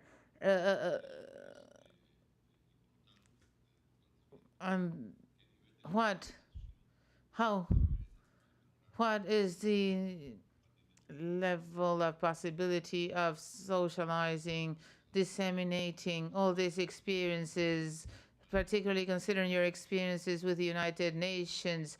If you see there's been progress, or if some of these ideas are stagnated. Is that your question? La respuesta. Well, my question. First of all, you can never change today's reality from these centers of powers. The idea of the power of taking power at the center and replacing the center won't bring about the fundamental changes we need today. What we need today is to eradicate poverty in the periphery first. That is where you will be able to bring about actual change, because as people in the periphery are suffering, a mother who has a starving child, she has no patience. She cannot wait. She needs result now. And we have to change the business model and this mad thing of trying to become the cheapest, cheaper than the Chinese, cheaper than Bangladesh. Good luck with that. I wish a lot of success, but you will never succeed. We need to focus and find local resources that allow us to make changes in 2 weeks, 6 weeks, 3 months, and to put an end to poverty. That is the genuine revolution, and it is possible. In the Department of Santander, Colombia, we have just finished the analysis of 47 municipalities. The largest has 5,000 inhabitants, and we designed for each municipality a plan to end poverty using resources they already have, funds they already have. We don't have to ask anything from Petro. Petro is broke. He has no money. Gustavo Petro, Susana, my friend, my student, Minister of the Environment, she's a wonderful person, but she has no money. You cannot ask someone who doesn't have money to give you money. You have to find in your environment where you can change things and change the reality with something you already have, using a very clear approach. Let's end hunger. Let's end the lack of water. And these are decisions you can make in just a couple of weeks. And to me, that is why I always emphasize work with communities at local level. That's why I need that people don't take weapons or bullets, that have a clear mind that in 3 days I can turn you all. I send my daughter, all of you, after 3 days you can produce mushrooms. And in 2 weeks you will see that you will be able to end hunger in just a couple of weeks. In Colombia, we eliminated the gastrointestinal diseases, people who had suffered from diarrhea for ages, and all of a sudden their problem was solved. They love you because you solved a problem, because the medicine that needs a huge distribution chain and has a very high cost will never be able to solve. So I think that first, identify the portfolio of opportunities of extreme in the area of extreme difficulty, and go there and focus your work there. And this works, of course, I haven't had the chance, perhaps tomorrow. There's a lot of communities where people simply leave. You think that Cuba is the only place where people are leaving the country and want to go and live elsewhere? Who wants to stay in Haiti? Nobody. Who wants to stay in the outskirts of the Spanish provinces? Nobody. Everybody wants to leave. And that's why what we've done in Spain back in 2002, it was an island that was doomed to become an American naval base, and people said no. How we can bring back to life our local economy of 4,600 inhabitants. And today this is the first community that is self-sufficient in power production, in food production. While they were importing 96% of the food, today they don't import anything. Quite the opposite. And they drink very good wine. They don't smoke cigars, that's true, but they have what they think it's important for their quality of life. And today there's over 12,000 people living there in a place where there was only 4,600 inhabitants, because they have now quality of life, and people want quality of life. I have hundreds and thousands of examples. You should start not at the center, but in the periphery. The center wants only power, and power is contaminating, and we expect a lot from people who are in power, but they are not capable. It's only the people. I've been accused of following Mao's ideals. That's why I wear a very discreet suit. But Mao was very clear. Politics was a disaster. But respecting farmers should be crucial, should be the number one priority. Those who grow food in their piece of land is crucial. In this year of globalization, we send butter that travels 4 times around the world, and then we send crackers to them that produce butter, and the crackers also travel 4 times around the world. It makes no sense. It is in the periphery. That is where we will build a better future. And we don't even need a revolution. but just to secure a future. Thank you.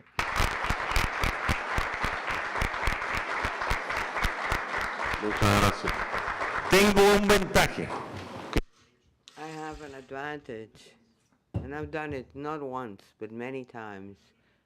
I can speak out of experience in Asia, Africa, Latin America, Europe, not in the Antarctic, but that is why I speak with conviction and clarity on how we can do this in all these different cultures, because at the end of the day, the human being has one purpose: celebrate life.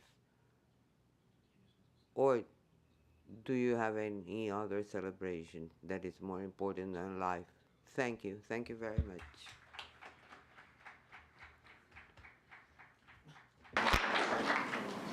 Seguimos en una conversación. Bueno, poneme seguimos en una conversación familiar. We now have a video by Chido Goveda. I was trying to organize my papers here. I'm a little bit chaotic here. Chido Goveda, born in 1986 in Zimbabwe, Africa. She is a farmer, educator, writer, businesswoman, defender of human rights in 1988. Worked with Gunther Paul, where she learned about cultivating fungi. She is a transformer of communities. She has worked also in development programs in Zimbabwe, and recently there was a very happy marriage after Gunther's exhibition in Cuba that we have shown it through the Chicken Cosmopolitan Project, and we also had the opportunity to share with them both here. It's important for you to see this video. She has a lecture, an online lecture. Then we also have a documentary of the next speaker. He began as a chef, but he says that art is something that is an ongoing cooking of many things. He has been interested in the relations between science and art. Today he has a project called La Biomista, talking about development and coexistence of species, the dialogue with nature. There is a project in what once was a coal mine and now is an ecological park. As we have said in this session, this has generated new ecosystems of coexistence. We have all the genes of the Cosmopolitan Chicken Project, and it has become a permanent research center. I think this should also be acknowledged. Gunther has worked taxiderm and in many of his projects, and the interesting thing is that none of these animals that have been studied and become artworks have been sacrificed. All these animals that have coexisted with him have died of natural cause, and then what he does is to deglorify the different species, with whom we can also talk about the multi-species concepts that are so trendy today, and understand an art project, an ecological project, a thought project with its results. So for those of you who were not able to see the exhibition and did not see the documentary that was presented in this same theater, once again we will see Kun with Chido. I think it is a wonderful couple, which they are doing an extraordinary work. They have visited Himalaya. I've learned a lot with him also, where we had the first domestic chicken, and our chicken is a mixed race of that chicken and the Spanish chicken. There is Africa has also been a source of inspiration for Kung's work. So, without further ado, we will show the video.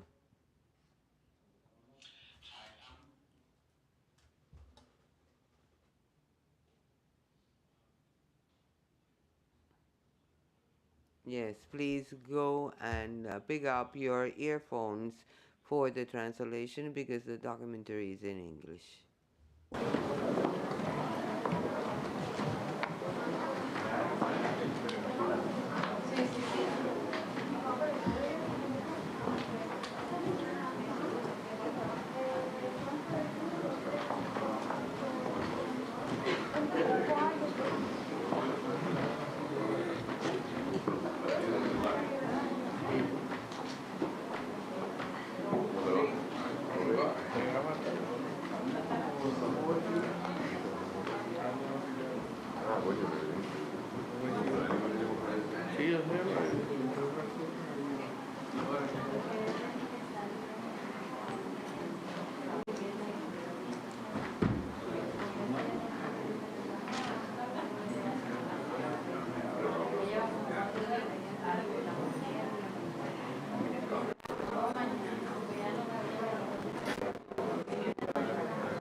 La realidad.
Hi, I'm Koen van Mechelen. I'm a visionary from Belgium. The main project that I have, and that probably is well known, is the chicken project. I crossbreed chickens around the globe. Why am I actually doing this? I always said that we are the chickens. And what I mean by this is that chickens are very successful, and there are more than 65 billion chickens every day in the world, and 60 tons of eggs every year. A society without chickens and eggs is very difficult. So we, as human animals, we are also very successful. And actually what we did with the chicken is also what we did ourselves. We ran over the world. It started in China, where they started to breed chickens as consumption, so it was a mass production. In Europe, we started to divide them, and in every country we started to make a chicken that tells a story of the country. And later in America, in North America, they made an industrial chicken. So if we talk about the kind of economy, you can see it in the chicken. For me, it was very clear that there is also a problem. By creating such a domesticated animal and that large number, I could see that there is a problem with inbreeding and a problem with monoculture. So it was actually stopping the diversity. And I started to think, what can we do about it? And that's why I started to crossbreed chickens around the globe. I started with the Mechelse Koekoek from Belgium to crossbreed with the Poulet de Brest from France. With that result I went to England, with that result I went to America, and so on. So 3 weeks ago I was crossbreeding the 29th generation of this animal in Norway. But what is very interesting is that at the same time that I saw that this project is much bigger than myself, the philosophy is bigger than myself, because when you start to do this in art, you talk about globalization, multiculturalism, genetic engineering, cloning, and I was thinking I need some scientists or biologists, but also social entrepreneurs to look at what is the advantage and the disadvantage of crossbreeding. In the 20th generation, when I went to Detroit, North America, we saw through the DNA of the chicken that the fertility, the immunity, and the diversity went up 5 times as much than a chicken, an industrial chicken you buy in the supermarket. And that is about sustainability. And that came on the interest of the chicken industry as well, because they saw that this is a new way of looking at a product. But for me it was a proof that diversity is a thing where we have to looking for. Culture and biodiversity. When I knew that the chicken has that big content, I started to think about something else. So my Cosmopolitan Chicken project, that at that time was 20 generations old and showed this large content of genetics, I was thinking maybe diversity is not enough. Maybe you have to do something more. So I started to crossbreed the Cosmopolitan chicken with a local chicken that already lives on the spot. And that was a real scientific breakthrough, because you take actually the advantages of a chicken that lives for years in a certain environment, for example here in Europe or in Africa or in South America. So it built up already kind of immunity. The only problem there is the inbreeding, and through inbreeding and monoculture it becomes smaller. So by bringing in actually the Cosmopolitan chicken with a large content of genetics, the inbreeding was gone. And so you get a good production of eggs, but at the same time a strong chicken that can survive in the communities. This we could see in the lab through the genetics. So, that is one project. Then I started to think, actually my work is not about the chicken, but my work is about crossbreeding. So what about other animals and what is happening with other animals? because I see these animals all like a living library. By accident, I had llamas, alpacas, and camels in my garden, and by talking with scientists, I discovered actually that they were very strong, these animals. And then they could see in the genetics and in the immune system that there is a double immune system with the camelids. And I noticed this because I had camels, they became sick, but they were cured 12 hours later. At that moment, I started to wondering what is happening there. So I started to think about these animals who live very high in the mountains, that there must be something with their blood cells. And I started to think, can it be useful for humanity? But the problem, of course, is that we are not camel or camelids, and that the DNA of a camel doesn't match with the DNA of a human being. And it bothered me. I was like, there must be a solution. At that moment, and that was coincidence, Chiro Govera from Zimbabwe stepped into my studio. Hello, my name is Chiro Govera. I am from Zimbabwe. I am the founder of an organization that is called the Future of Hope Foundation. We work in Zimbabwe, in Mozambique, but also in Belgium. I started the organization in 2013, and today we have empowered over 6,000 households in livelihood development, mainly using food production and specifically farming mushrooms. You may wonder why an NGO or any organization would actually focus on farming mushrooms as a way of empowering communities. I learned to farm mushrooms when I was very young. I was 11 years old and I was in a village where we'd never heard about farming mushrooms. Our experiences with mushrooms were going in the forest to forage for mushrooms. I lived with my grandmother, whom I often would walk to the forest, and she would sit under a tree. I run around and collect different kinds of mushrooms, bringing them to her.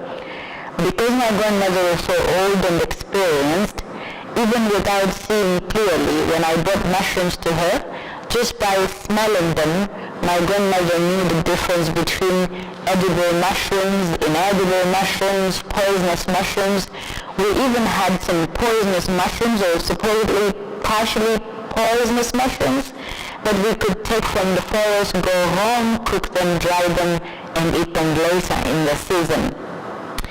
And so when I was harvesting mushrooms in the forest with my grandmother, she told all kinds of stories about how you have to interact with the forest in order to get more mushrooms next year. She talked about the gods of the forest, how you have to be kind, how you have to not take everything, just take what you need and leave the rest in the forest so that the gods of the mushrooms can give you more mushrooms next year. I listened to these stories very excitedly because of course it was my grandmother and she was teaching me the art of feeding from the forest and protecting it and securing that I am going to be able to get more mushrooms next year. And I loved my grandmother, of course. Then fast forward, I hear about this opportunity to go and learn to farm mushrooms. I had no idea what I should imagine. Am I planting seeds in the forest and then mushrooms will grow? But what I found really striking is that when I arrived for my training, and they explained from a scientific perspective what entailed farming mushrooms, what was involved, what I had to do, I found myself immediately connecting this to the stories of my grandmother. Suddenly I found a place where the story of the gods of the forest and the science of cultivating mushrooms connect.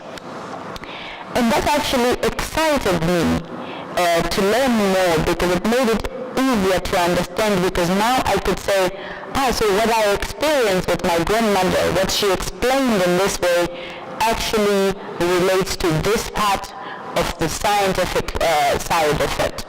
And so it became so simple for me to understand what was involved in farming mushrooms, and somehow my experiences became really handy in igniting my passion for wanting to understand more, but also to simplify other new things that I was understanding for the first time, and to say, how do I take this new knowledge and simplify it just like into something like the stories of my grandmother, so I can share this with more people. I went back to my village and tended to a small mushroom house, and suddenly I realized I didn't have to wait until the next rain season to have mushrooms. I could sell the mushrooms, because we do have a culture of eating mushrooms. I was able to earn money and to service my needs with the money that I earned. So I told myself, I want to simplify this so I can share this knowledge with more people. And that's how my journey with mushrooms started as a young girl of 11. And so I started traveling around the world teaching people about mushrooms. I even initiated the popular initiative of cultivating mushrooms on waste from coffee that comes out of your coffee machine when you drink coffee in the morning, because somehow it had become for me a joy to do this. But after years of traveling around the world and teaching about mushrooms and learning more about mushrooms, I decided to go back home and create the organization today. We were saying innovative approaches that tap from science or from nature need to become so simple and available to everybody. And so we lead with this mushroom farming. We have developed today what we call the mushroom-based integrated food production system, where from farming mushrooms, we take agro-waste, we prepare it under a controlled environment, we put the seed of the mushrooms grow, we harvest the mushrooms, but the leftovers from the mushroom farm, we use them to fertilize the soil, we use them to feed poultry so that we can grow more food. We do this in urban setups, we do this in rural setups, and every time we have to adapt ourselves to the local environment. Now, when I look back to see what this means in relation to this conference here, we were talking about art and science. It highlights the importance of breaking the barriers that are between disciplines. Because in life, what you also see in the experience of farming mushrooms, one might describe it as something that is between the gods of the forest and themselves, or another will explain it in a laboratory as something that is pure science. But everything is actually connected in life in general. The science is not divorced from the art, and the art is not divorced from the science, and all of it is actually a natural way of life. And in every day we experience science, we experience art, we just sometimes are not trained to look at it like this, because by building separate disciplines, we kind of closed this openness of taking the idea of science being a normal part of everyday life, and art also being a normal part of everyday life. And so these conversations that highlight this are important conversations to have, to remind ourselves that everything is connected. Now, al implementar mi trabajo también aprendí muy rápido que como yo trabajaba con personas que venían de diferentes clases sociales, etcétera, tenía que aprender a conectar con ellos para que ellos también se sintieran entusiasmados sobre la vida, sobre hacer algo útil, encontrar un propósito para su vida, darles esperanza y comprometerse con eso. Yo fui criada por una abuela que contaba storytelling. So we would sit together and tell stories. But I quickly learned that I needed to do something more, because I'm not just about exciting people to tell the story of what happened to them, to tell about the past, but I want them to look to the future. And I was also noticing that from telling the stories from the past, where it was always painful, people ended up getting really sad and not being able to really make that step into the hopeful, kind of futuristic view with an excitement about what the future presents, but also with a belief in themselves to say, I am not these things that happen to me, I am something more, and I can imagine it, and so I can become it. I set out to look for a new tool that I could use to facilitate this process, because I knew if I don't facilitate this process of people connecting to themselves, my practical training would also suffer. And so I learned to know about artist Kunze Mekran, who is of course now my husband. But when I heard about him, it was about an art piece that he also made when he was very young. I think he was a teenager when he made the Cosmo Golem, a wooden art piece that has become now an international symbol for children living in difficult circumstances. And when I learned about the piece and what it represented and what I could possibly do with it, I immediately realized that this is a piece that I had to add to my work and to facilitate this excitement about the future. We have different expression workshops where just from the start people were integrating things like drawings, making sculptures as part of the Cosmo Golem workshops that we did, and people would share this instead of the stories and getting stuck and in a sad situation, and people really got excited about the different creations that came to the surface, which made it more easy to look to the future with excitement. And so as I learned about the Cosmo Golem, I also learned about the rest of the work from Kunze Mekran, including his cosmopolitan chicken. And since we'd already set up this integrated food production system that started with mushrooms, learning about the strength, the resilience of his chickens made it actually made for us a new connection where we said, okay, let's bring these strong chickens and bring them together with what we have in every household to make it better. So we started finding connections in different places, and we collaborated on different projects, and you could not tell that this is an idea that came from science, and this is an idea that came from art. Everything works as it should in a natural system, in the way that things work in nature. And so in our collaboration, I have learned a lot that actually you cannot separate science from art. It is just perhaps a marketing tool that made us build these big silos to separate the people, but normally all of it is part of everyday life and should be part of everyday life. And I think especially where it relates to making effort to address the challenges that we face in our world today, we need to be able to interpret the knowledge that is available, that can save the environment, that can save people in difficult situations where they can't even feed themselves. We need to be able to simplify that and to interpret it to both a mind that can understand science and a mind that can understand art, so that everybody can feel that they can be part of a solution. So I think art needs the science and the science needs the art, and this crossing, which is what you see in the work of Kun, is an important ongoing thing that we should never forget. So I went to Zimbabwe and I saw how she was dealing with education, but also how to feed people in communities. And I saw how she was breeding these mushrooms. And I saw it was on raised down coffee, I don't know.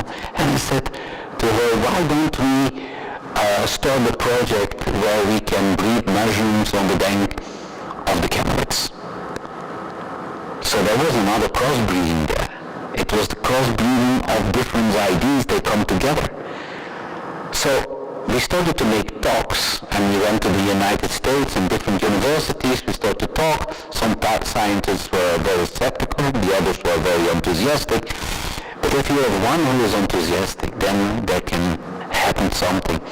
So we started to make that project, breeding mushrooms on the compost of camelids, hoping that the mushrooms became better. And then there are still the chickens. So what to do with the waste of the mushrooms, the mycelium? Well, feed it to the chickens. So you get a kind of circular economy. Talking to another scientist from the Leuven University, and he said that if you add some rice, maybe this is the way of feeding a village. Having, for example, an alpaca, some planetary community chickens, a mushroom project, some rice, you have all the ingredients to make a fantastic meal. And this all based on bringing things together, ideas together, but also different elements of nature and different elements of culture. This is buying culture diversity. This kind of projects now we will see in a future garden. It's the recent project that I made now. Future garden is a building, but not such a normal building. It's a sustainable building, CO2 neutral. It looks like a mastaba. And in the mastaba there is a tropical garden where a tapir lives. Tapirs are almost extinct. We're trying to breed them, to bring them back into the wild. But why the tapir? The tapir, the indigenous people are saying, is the mistake of the creation. Is the head of an elephant, the body of a pig, the legs of a rhino. It's so hybrid. But I like it. And we like it. Because it gives such an inspiration. It is the most fertile animal on the planet. It can eat all the seeds. It is a living fossil. And so that inspiration, that gives us also the idea, why don't we make a lab in Future Garden? A lab where we can look to all the different scientific projects that we have and let researchers coming from the different universities or non-universities, people with a lot of experience, to look at the different projects. Fertility, the mushrooms, the DNA of the chickens, but also like human fertility. I mean, Future Garden is a place where people are coming together from different professions. And it could be places that we can spread on different places in the world. Because a Future Garden at the end is what is living in yourself. And yourself is already a product that is diverse, coming from different people and from different environments. So Future Garden is a new idea and a new piece of art. We created Future Garden in the middle of La Bionista, literally the mix of life. La Bionista is our studio located in the city of Genk in Belgium. It stays between the city and the only national park that we have in Belgium. La Bionista is a place where we invite people, visitors, to come and to think about nature, art, social entrepreneurship, science It's a discovery that I can make, but also it's a place where we try to inspire the community around La Biomista. But also we get the same inspiration from them. It works like a communicating vessel. I think such a project is dealing with something that we really need. And that comes to one of my statements that said, the global only exists by the generosity of the local. And only to be generous to the locals, La Biomista can exist. And can be very fruitful for a whole region.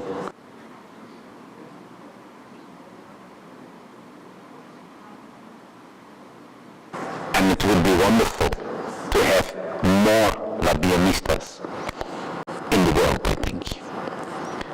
Chile and I are thinking about building La Biomista Africa. Probably another logic than here. But the ingredient is the same, bringing people together around food systems, for example, art, science, entrepreneurship, but working with the communities and building a future garden. Because you are like your garden. That is a dream, and probably we can make this dream true.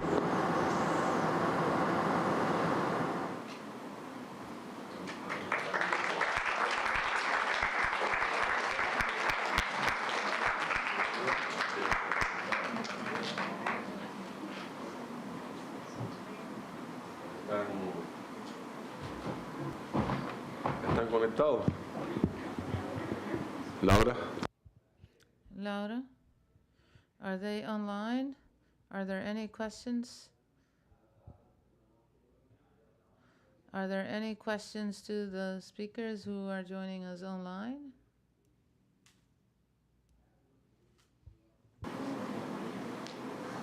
Bueno, no, solamente lo pueden traducir. ¿Estás escuchando? Ah, están aquí. Ah, bueno, están aquí. First of all, I would like to greet you. Hello. We just before you we had Gunther Pauli presenting, and now it is a great pleasure for us to listen to you.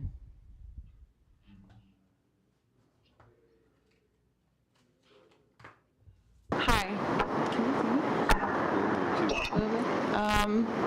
Thank you for joining us, and it's a pleasure to have you here. Quería un poco, aunque se dice en el documental, hello, ¿cómo estás? ¿Todo bien? Ahí estamos, buenos amigos de mucho tiempo. They're our good friends of a long time ago. I wanted to please share your experience in Cuba and what Cuba meant in the context of Biomista and your experience of work here, and that you please refer to that. I think it is interesting because there's young students in the room who didn't see the exhibition and were perhaps too young during the 12 Havana Biennial. That is the first thing. So, and then how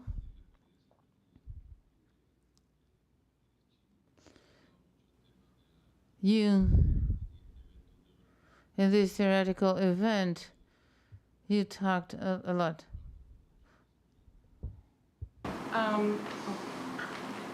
Sí, se oye.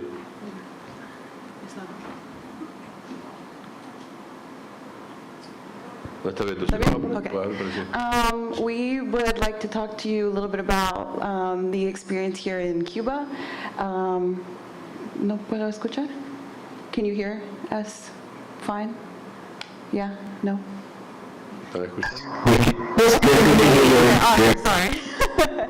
So we want to talk a bit about our experience here in Cuba and watching the documentary, because we have a lot of young people here who are sort of seeing this for the first time, and this is like a brand new experience. And but that's the first thing we'd like to talk about. Y después también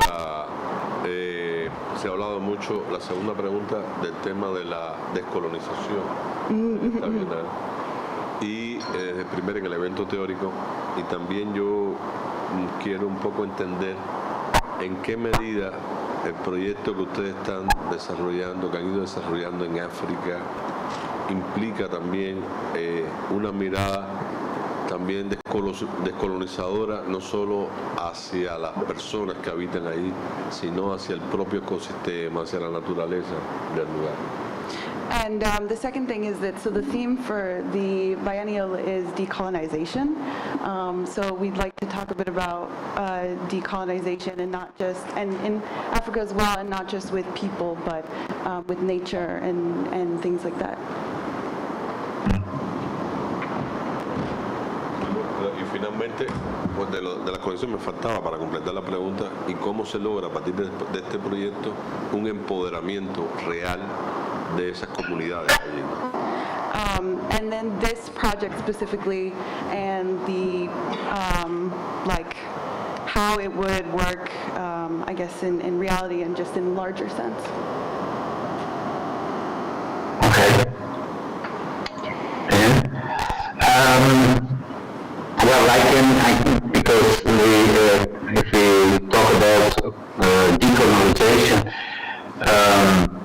I will speak first because we are guilty. Well, that's one thing.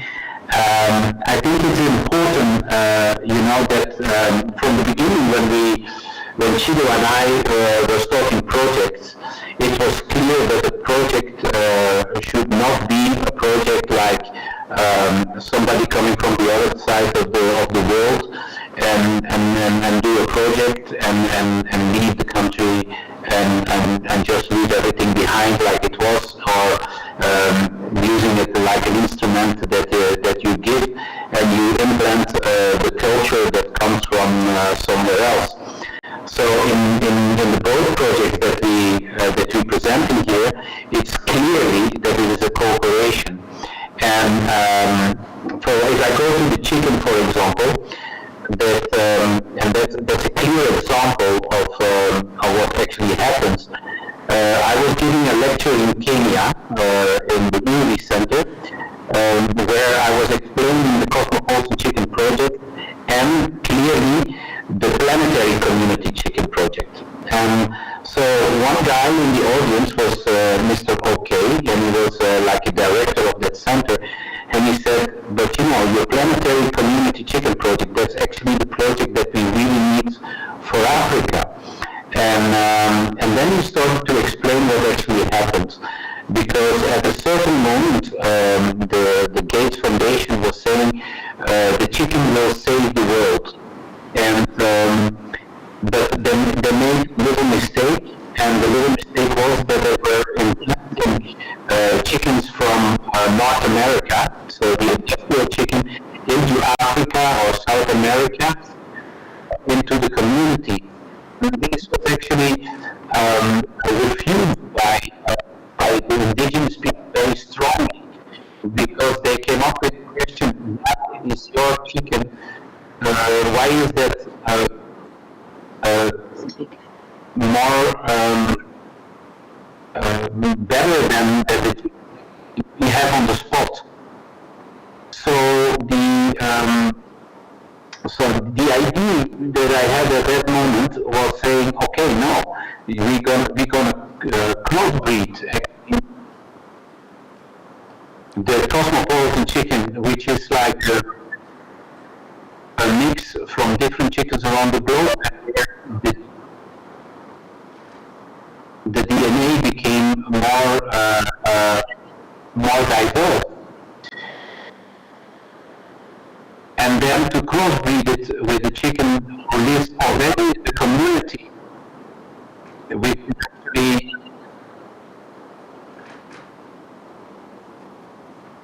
which is actually already a better tuned system, because it is already attached to this environment. So the crossbreed is actually telling. So we need each other. That is actually what the project is. And it's not about implanting some of the best or no. Yeah, it's a project that really said we have to combine the forces that we have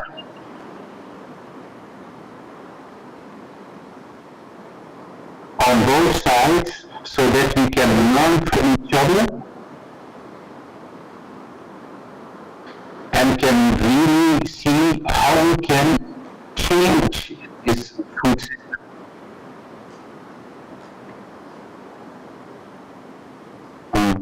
And for me it was clear that it was not a problem of Africa or of South America, but it is a problem also in Europe and North America and all around the globe.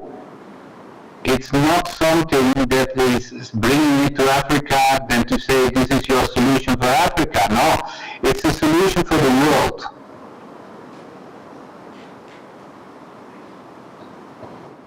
I think the connection is... I think it's a little... Yeah. Can you still hear us? Yeah, we can still hear you. Don't worry. Okay. Muchísimas gracias, Kun. Chido. Muy agradecido que estén nuevamente en Cuba, aunque sea desde la distancia.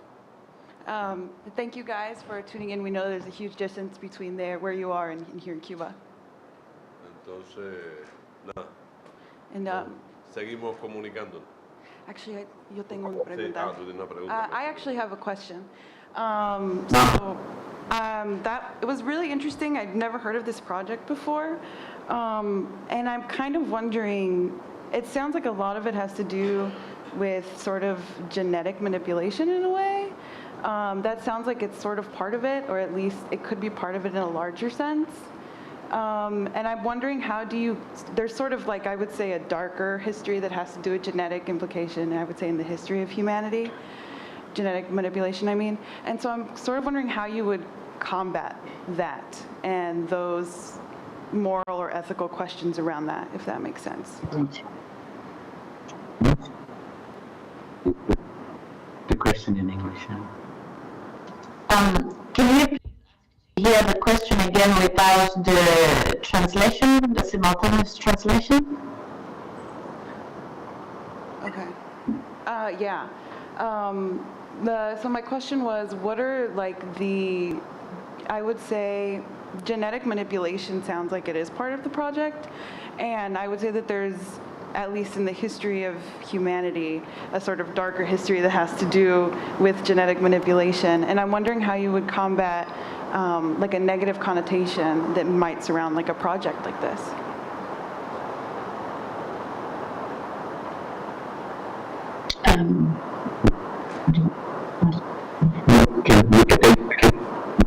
The part of the chickens. Yeah. So the idea is actually that it's not with genetic manipulation.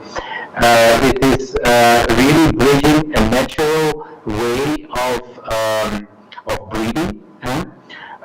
So to go forward and see that the genetics that we lost during the whole period of doing this, because it's a comment actually on society in which we are dividing the different species of the chicken, for example, limited to their country. So you get inbreeding, and by crossbreeding, you enrich it again in a natural way. What I'm talking about is the domestic chicken, the domesticated chicken. I'm not talking about wild chickens, because there is only one wild chicken in the Himalaya, and all the rest comes from there. So actually, this comment is saying what we did with genetic engineering, we should actually go in another way, and we build up the chicken again by doing a natural crossing. And then to look to the species where they live, in which kind of environment they live, and then to crossbreed them in the different environment in order to create actually a chicken that is sustainable enough to be there.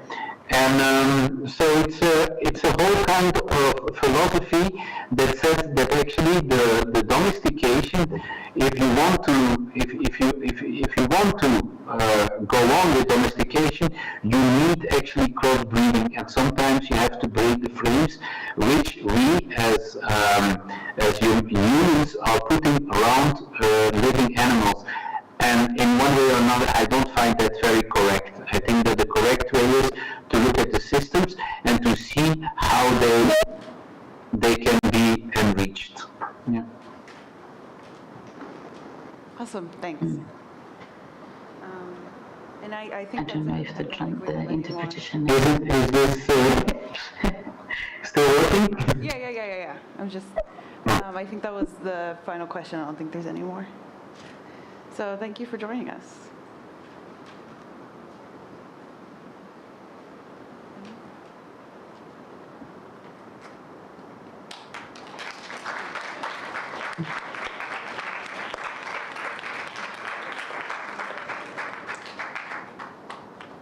Gracias, Kun. Gracias, Chido.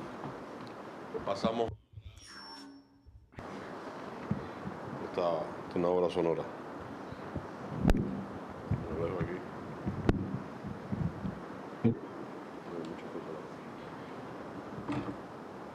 Bueno, ahora vamos a ver otro. We're now going to watch another video by Paulina Pardo Gaviria, a specialist in Latin American contemporary art. She works in the works of women in the 1960s, 80s, and 90s, and she researches how the earlier generations of critics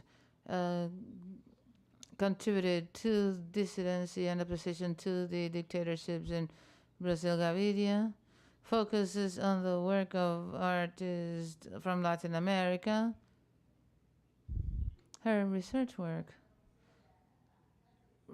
is mainly around Leticia Pared, who's a professor in Brazil, and her career only lasted 7 years. It started in the mid-1970s, and those were the worst years of the Brazilian dictatorship. When examining the introduction of curatorial experimental strategies as of the 1970s, Paulina's book shows how the political context moved her to defend the rights of women through her work, and she challenged reproduction technologies of available images, and I quote, "I'm interested in looking at the development of medicine in this region at a time in which tropical diseases control was emerging." With Gaviria's background as professor of Latin American art history, she discovered this pattern while working in her PhD thesis.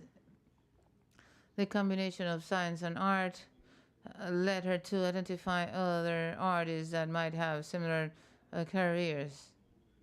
Installations of Parentes involve the body, often her own body, and would convey ideas on the female body, Brazilian nationalism, and vaccines that could free people from eugenesis, racism, and other scourges of society.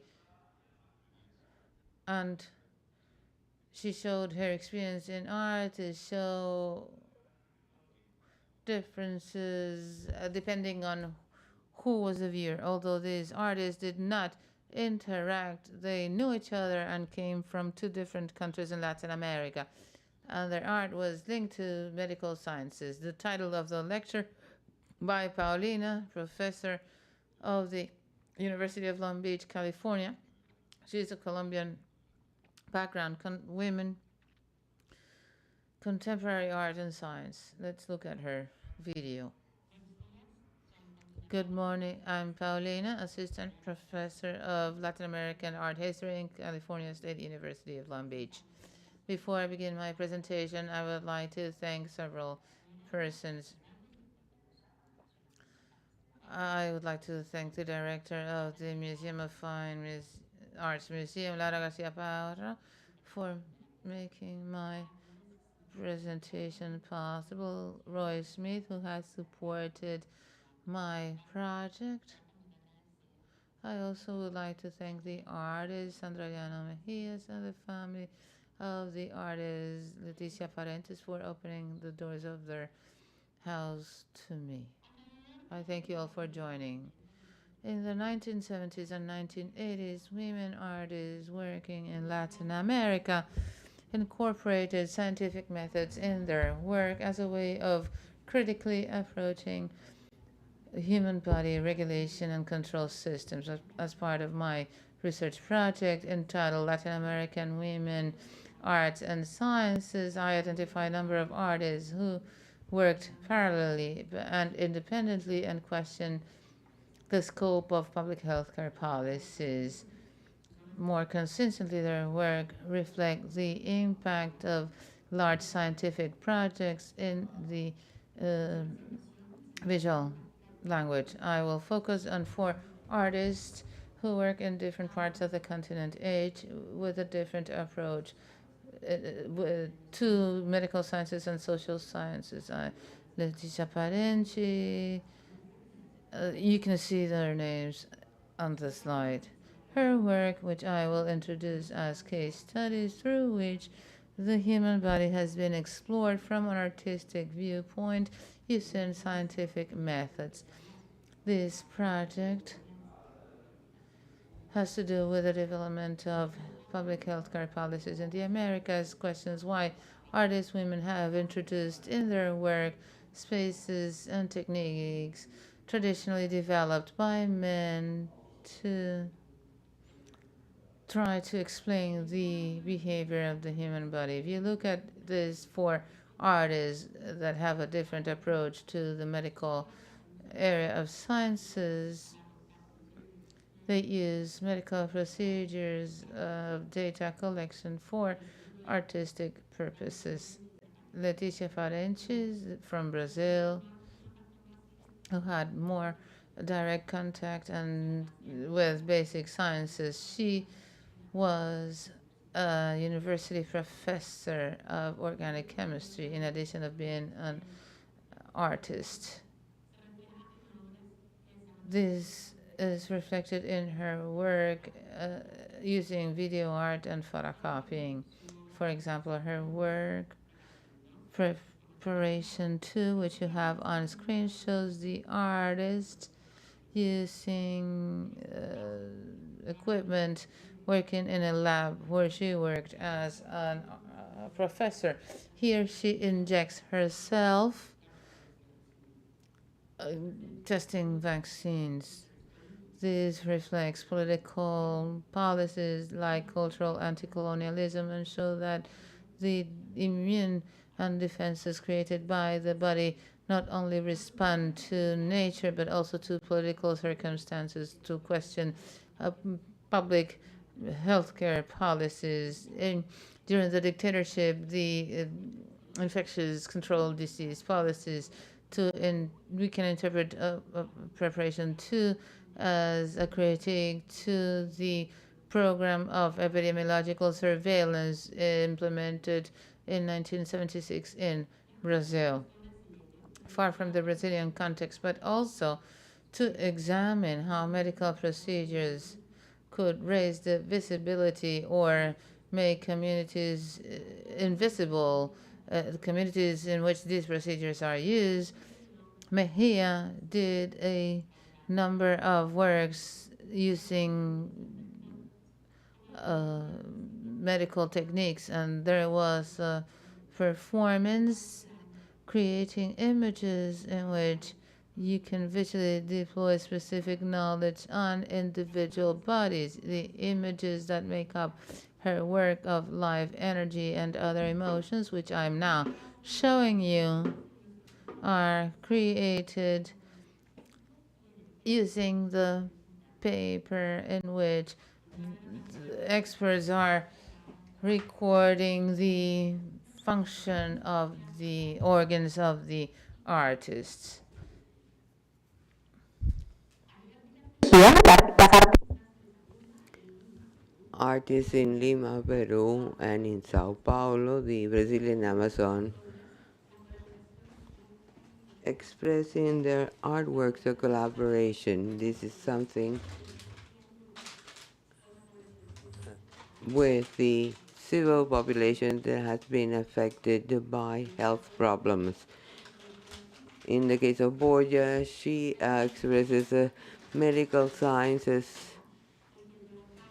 She has collected demographical data. The results of this campaign were published in 1980 in a book entitled Profile of the Peruvian Women. Some years later, she made a number of sculptures regarding data collection.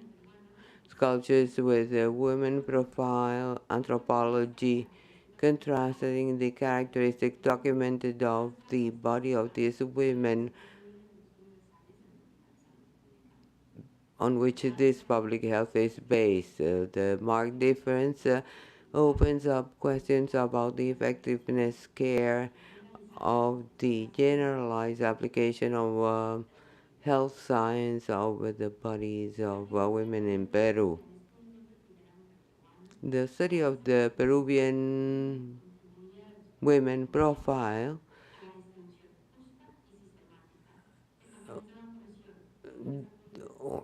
this helped a project for vaccination, providing health public effectively. She developed a photographic series to identify through this black and white profile to identify these women who are being vaccinated. The members of this commune don't use or do not have their names. So these photographs was an indispensable tool for health sheets and records of the patients. Some decades later, in a retrospective of her work, still 1917, she began a series called Marked, presenting the complexities of these images to protect the health of an indigenous community as that was using a colonialist method for the control of the population. She defends the cultural parameters of the West. This is an installation called Measured. These are two case studies through which we can analyze the interdisciplinarity between medical science and art. These two case studies allow us to see the work of Latin American women who have worked in art in science as a generalized practice or praxis with specific knowledge.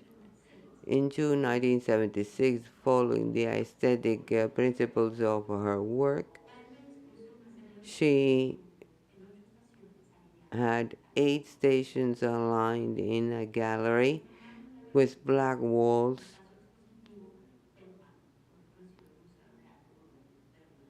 at the Rio de Janeiro Modern Art Museum. This installation, called Medida or Measure, she used scientific and pseudo-scientific actions or measures for its application in economy, public health, political action. This was within a curatorial program, an area that could covered different places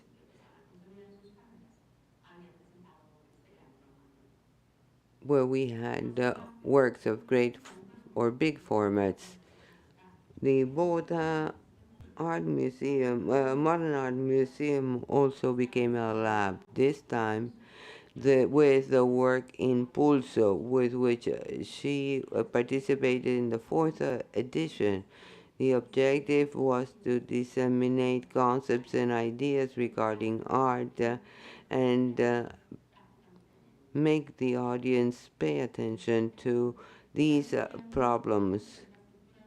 The infrastructure of a lab could provide the necessary tools for artwork by measuring heart pulses. You can not only control your heart but also become an effect. This can become an effective tool.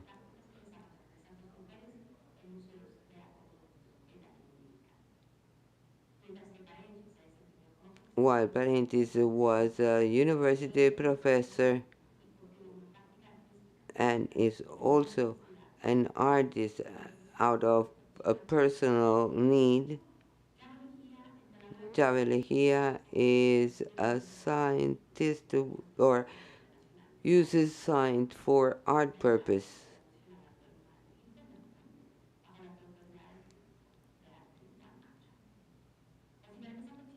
The different approaches of these two artists to medical science shows how scientific practices generate critical evaluations or assessment of artwork. In her installation and in great part of her artworks, she uses a methodological approximation of a lab to give a critical approach to what was happening in Brazil in the 1970s under the military rule from 1964 to 1985. One of the installations or the stations is dedicated to or invite visitors to analyze different parts of their body. For example, the first station, invited visitors to measure their faces and contrast this with the health or scientific standards. In the third station, she presents systematization of torture under the military government, providing instructions to calculate the pain threshold. In the fourth station, she discusses the political reforms in public health.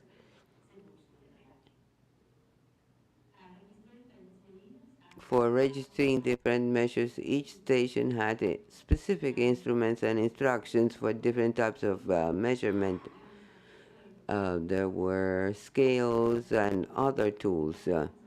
In the galleries, part of the same installation, there was an audio-visual with a selection of images taken by the Guinea Records book.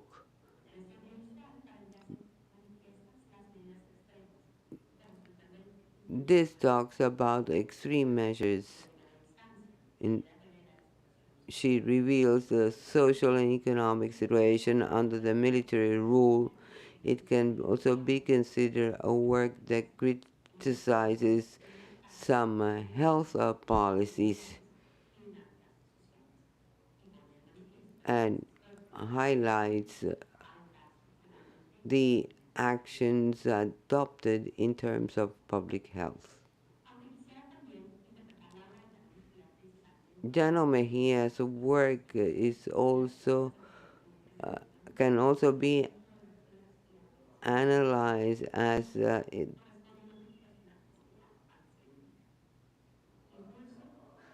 impulso are drawings and graphics with medical specialized devices to analyze different parts of the human body and transmit human experiences within a body. In few words, Jano Mejia made use of an electrocardiograph to visualize what is invisible. The objective of his artwork, Impulso, is to paint with the heart. Her artwork is much more complex and required interdisciplinary collaborations found in different universities in Mexico and the curatorial team. Clara Mejia had a conceptual work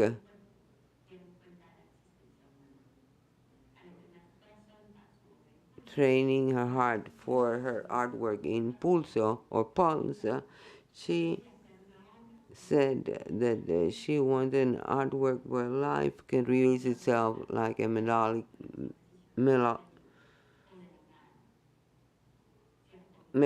line. The representation of existence as this type of line requires technological advances through medicine. By transmitting electrical currents of the heart, Jano Mejia had access to an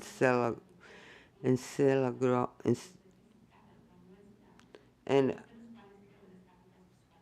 different medical devices to show the electrical currents of a body.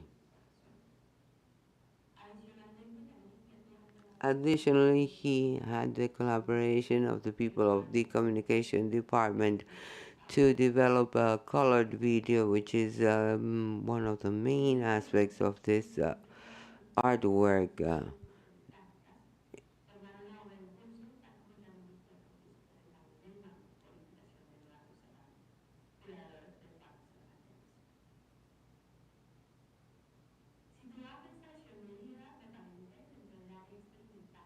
Within the experimental area in Rio de Janeiro and the artwork Impulso by Jano Mejia in Bogota allowed to use curatorial spaces to exhibit these artworks and the tools and methodologies of a scientific lab to exhibit the works in non-conventional formats.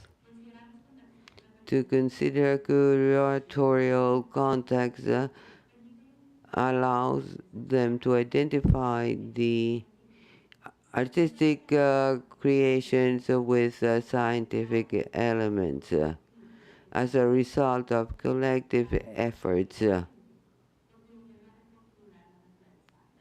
reconfigure the nature of an artistic object. Mejia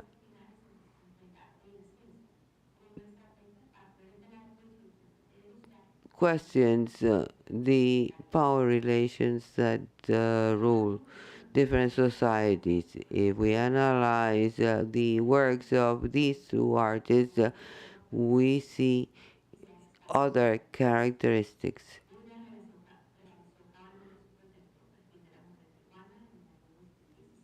This artwork on the Peruvian woman was in 2017, while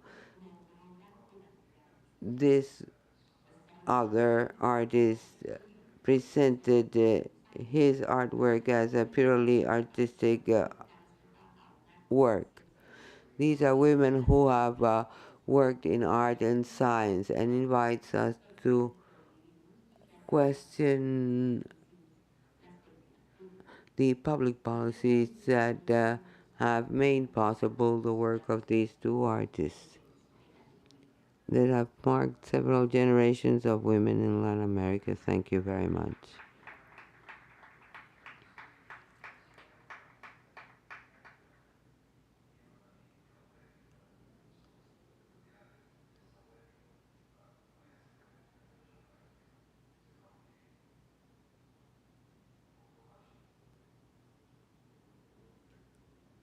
Any question regarding Paulina's lecture? Well, I also think, how do you see the presence of many of these artists? I remember in the last Venice Biennial, Teresa Uria was one of the most outstanding artists in museography. She talked about, we have also talked about Anduja, but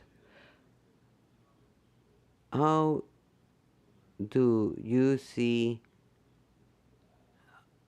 how these women artists that have touched this or dealt with these topics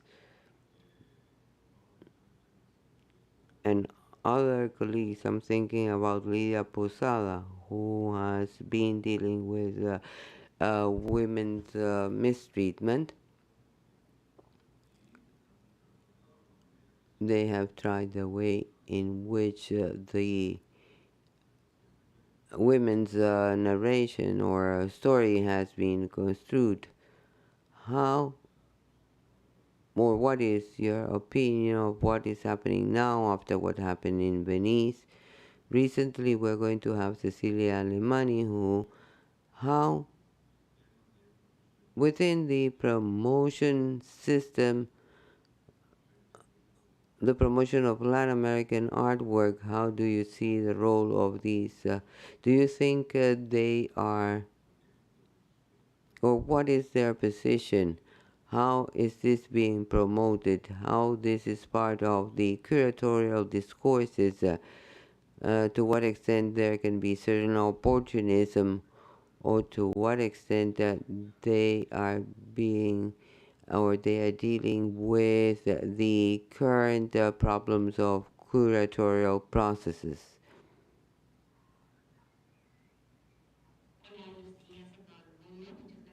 Well, thank you, Jorge, for your question. I think that the most interesting part today in the work of these artists is how they have taken a stand of curatorial and processes and exhibitions like the Venice Biennial. There could not be a bigger scenario for contemporary art, and I think that is based on the noise that Latin American artists, women are being doing. The great museums, the great artistic platforms and exhibition halls are now taking them into consideration. They are not only presenting them as experimental art, but take into consideration what these artists are saying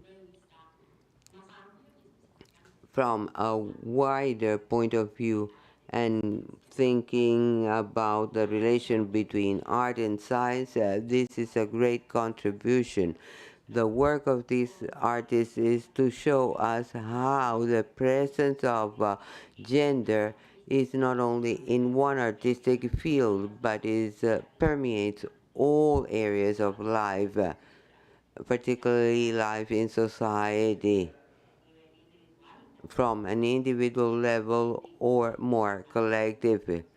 We have to, one of the great contribution of this work is make us think how they have been distributed and designed, how public health policies have been designed and distributed in terms of gender diversity, which is very important for the survival of everybody, a more equitable survivable. It's not only how a standard body works, but how a body works according to its gender, the sex, and according to the social spaces and historical spaces in which that body is present. What is the environment so that that body can survive in the best medical conditions, but also social, political, and economic conditions, which I believe is not necessarily what has happened in medical development in the West. Quite the contrary. There is a standard level to which everybody has to comply, and on all communities, all people, all persons have to comply with these standards. These artists are saying that we need to have a differentiating look so that we can have an equitable service.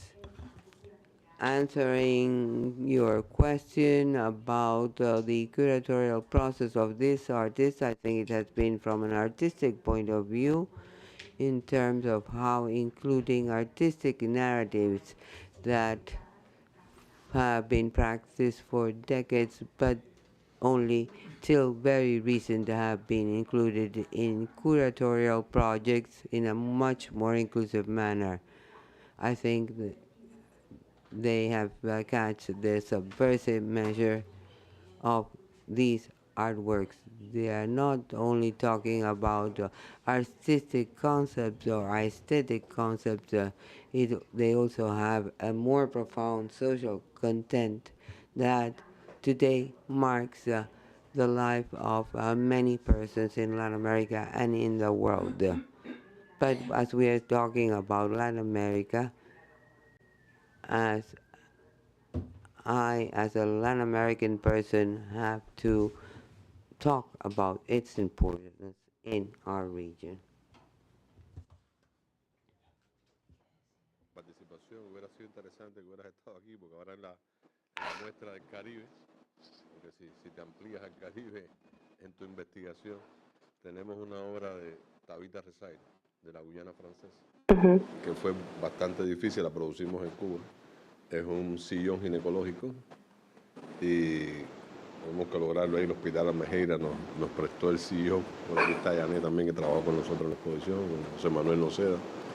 Y realmente la obra va de experiencias, de estudios ginecológicos que se hacían con las mujeres en la época del colonialismo, fundamentalmente mujeres negras, y eran estudios que ellas mismas desconocían, ¿no? Por eso es una habitación rosada, un sillón ginecológico. That is why we have a pink room, a pink video, and with the idea that everything was good. And I think that was one of the most virulent processes in the French Guiana. When you talk about the Caribbean, we can also talk about that work and that discourse, which is very interesting. Thank you, Jorge. Thank you for mentioning that work, because I think what you say, it's true. These are social comments that are the basis of these artists. They talk in artistic terms, social terms, but actually they are talking about power relations and how they have been used throughout history at different levels, how they have been, different mechanisms have been used to have a direct control over specific populations. Okay, then with this, we conclude. Let's put our hands together for Laura. We meet again at 2:30 here. Thank you.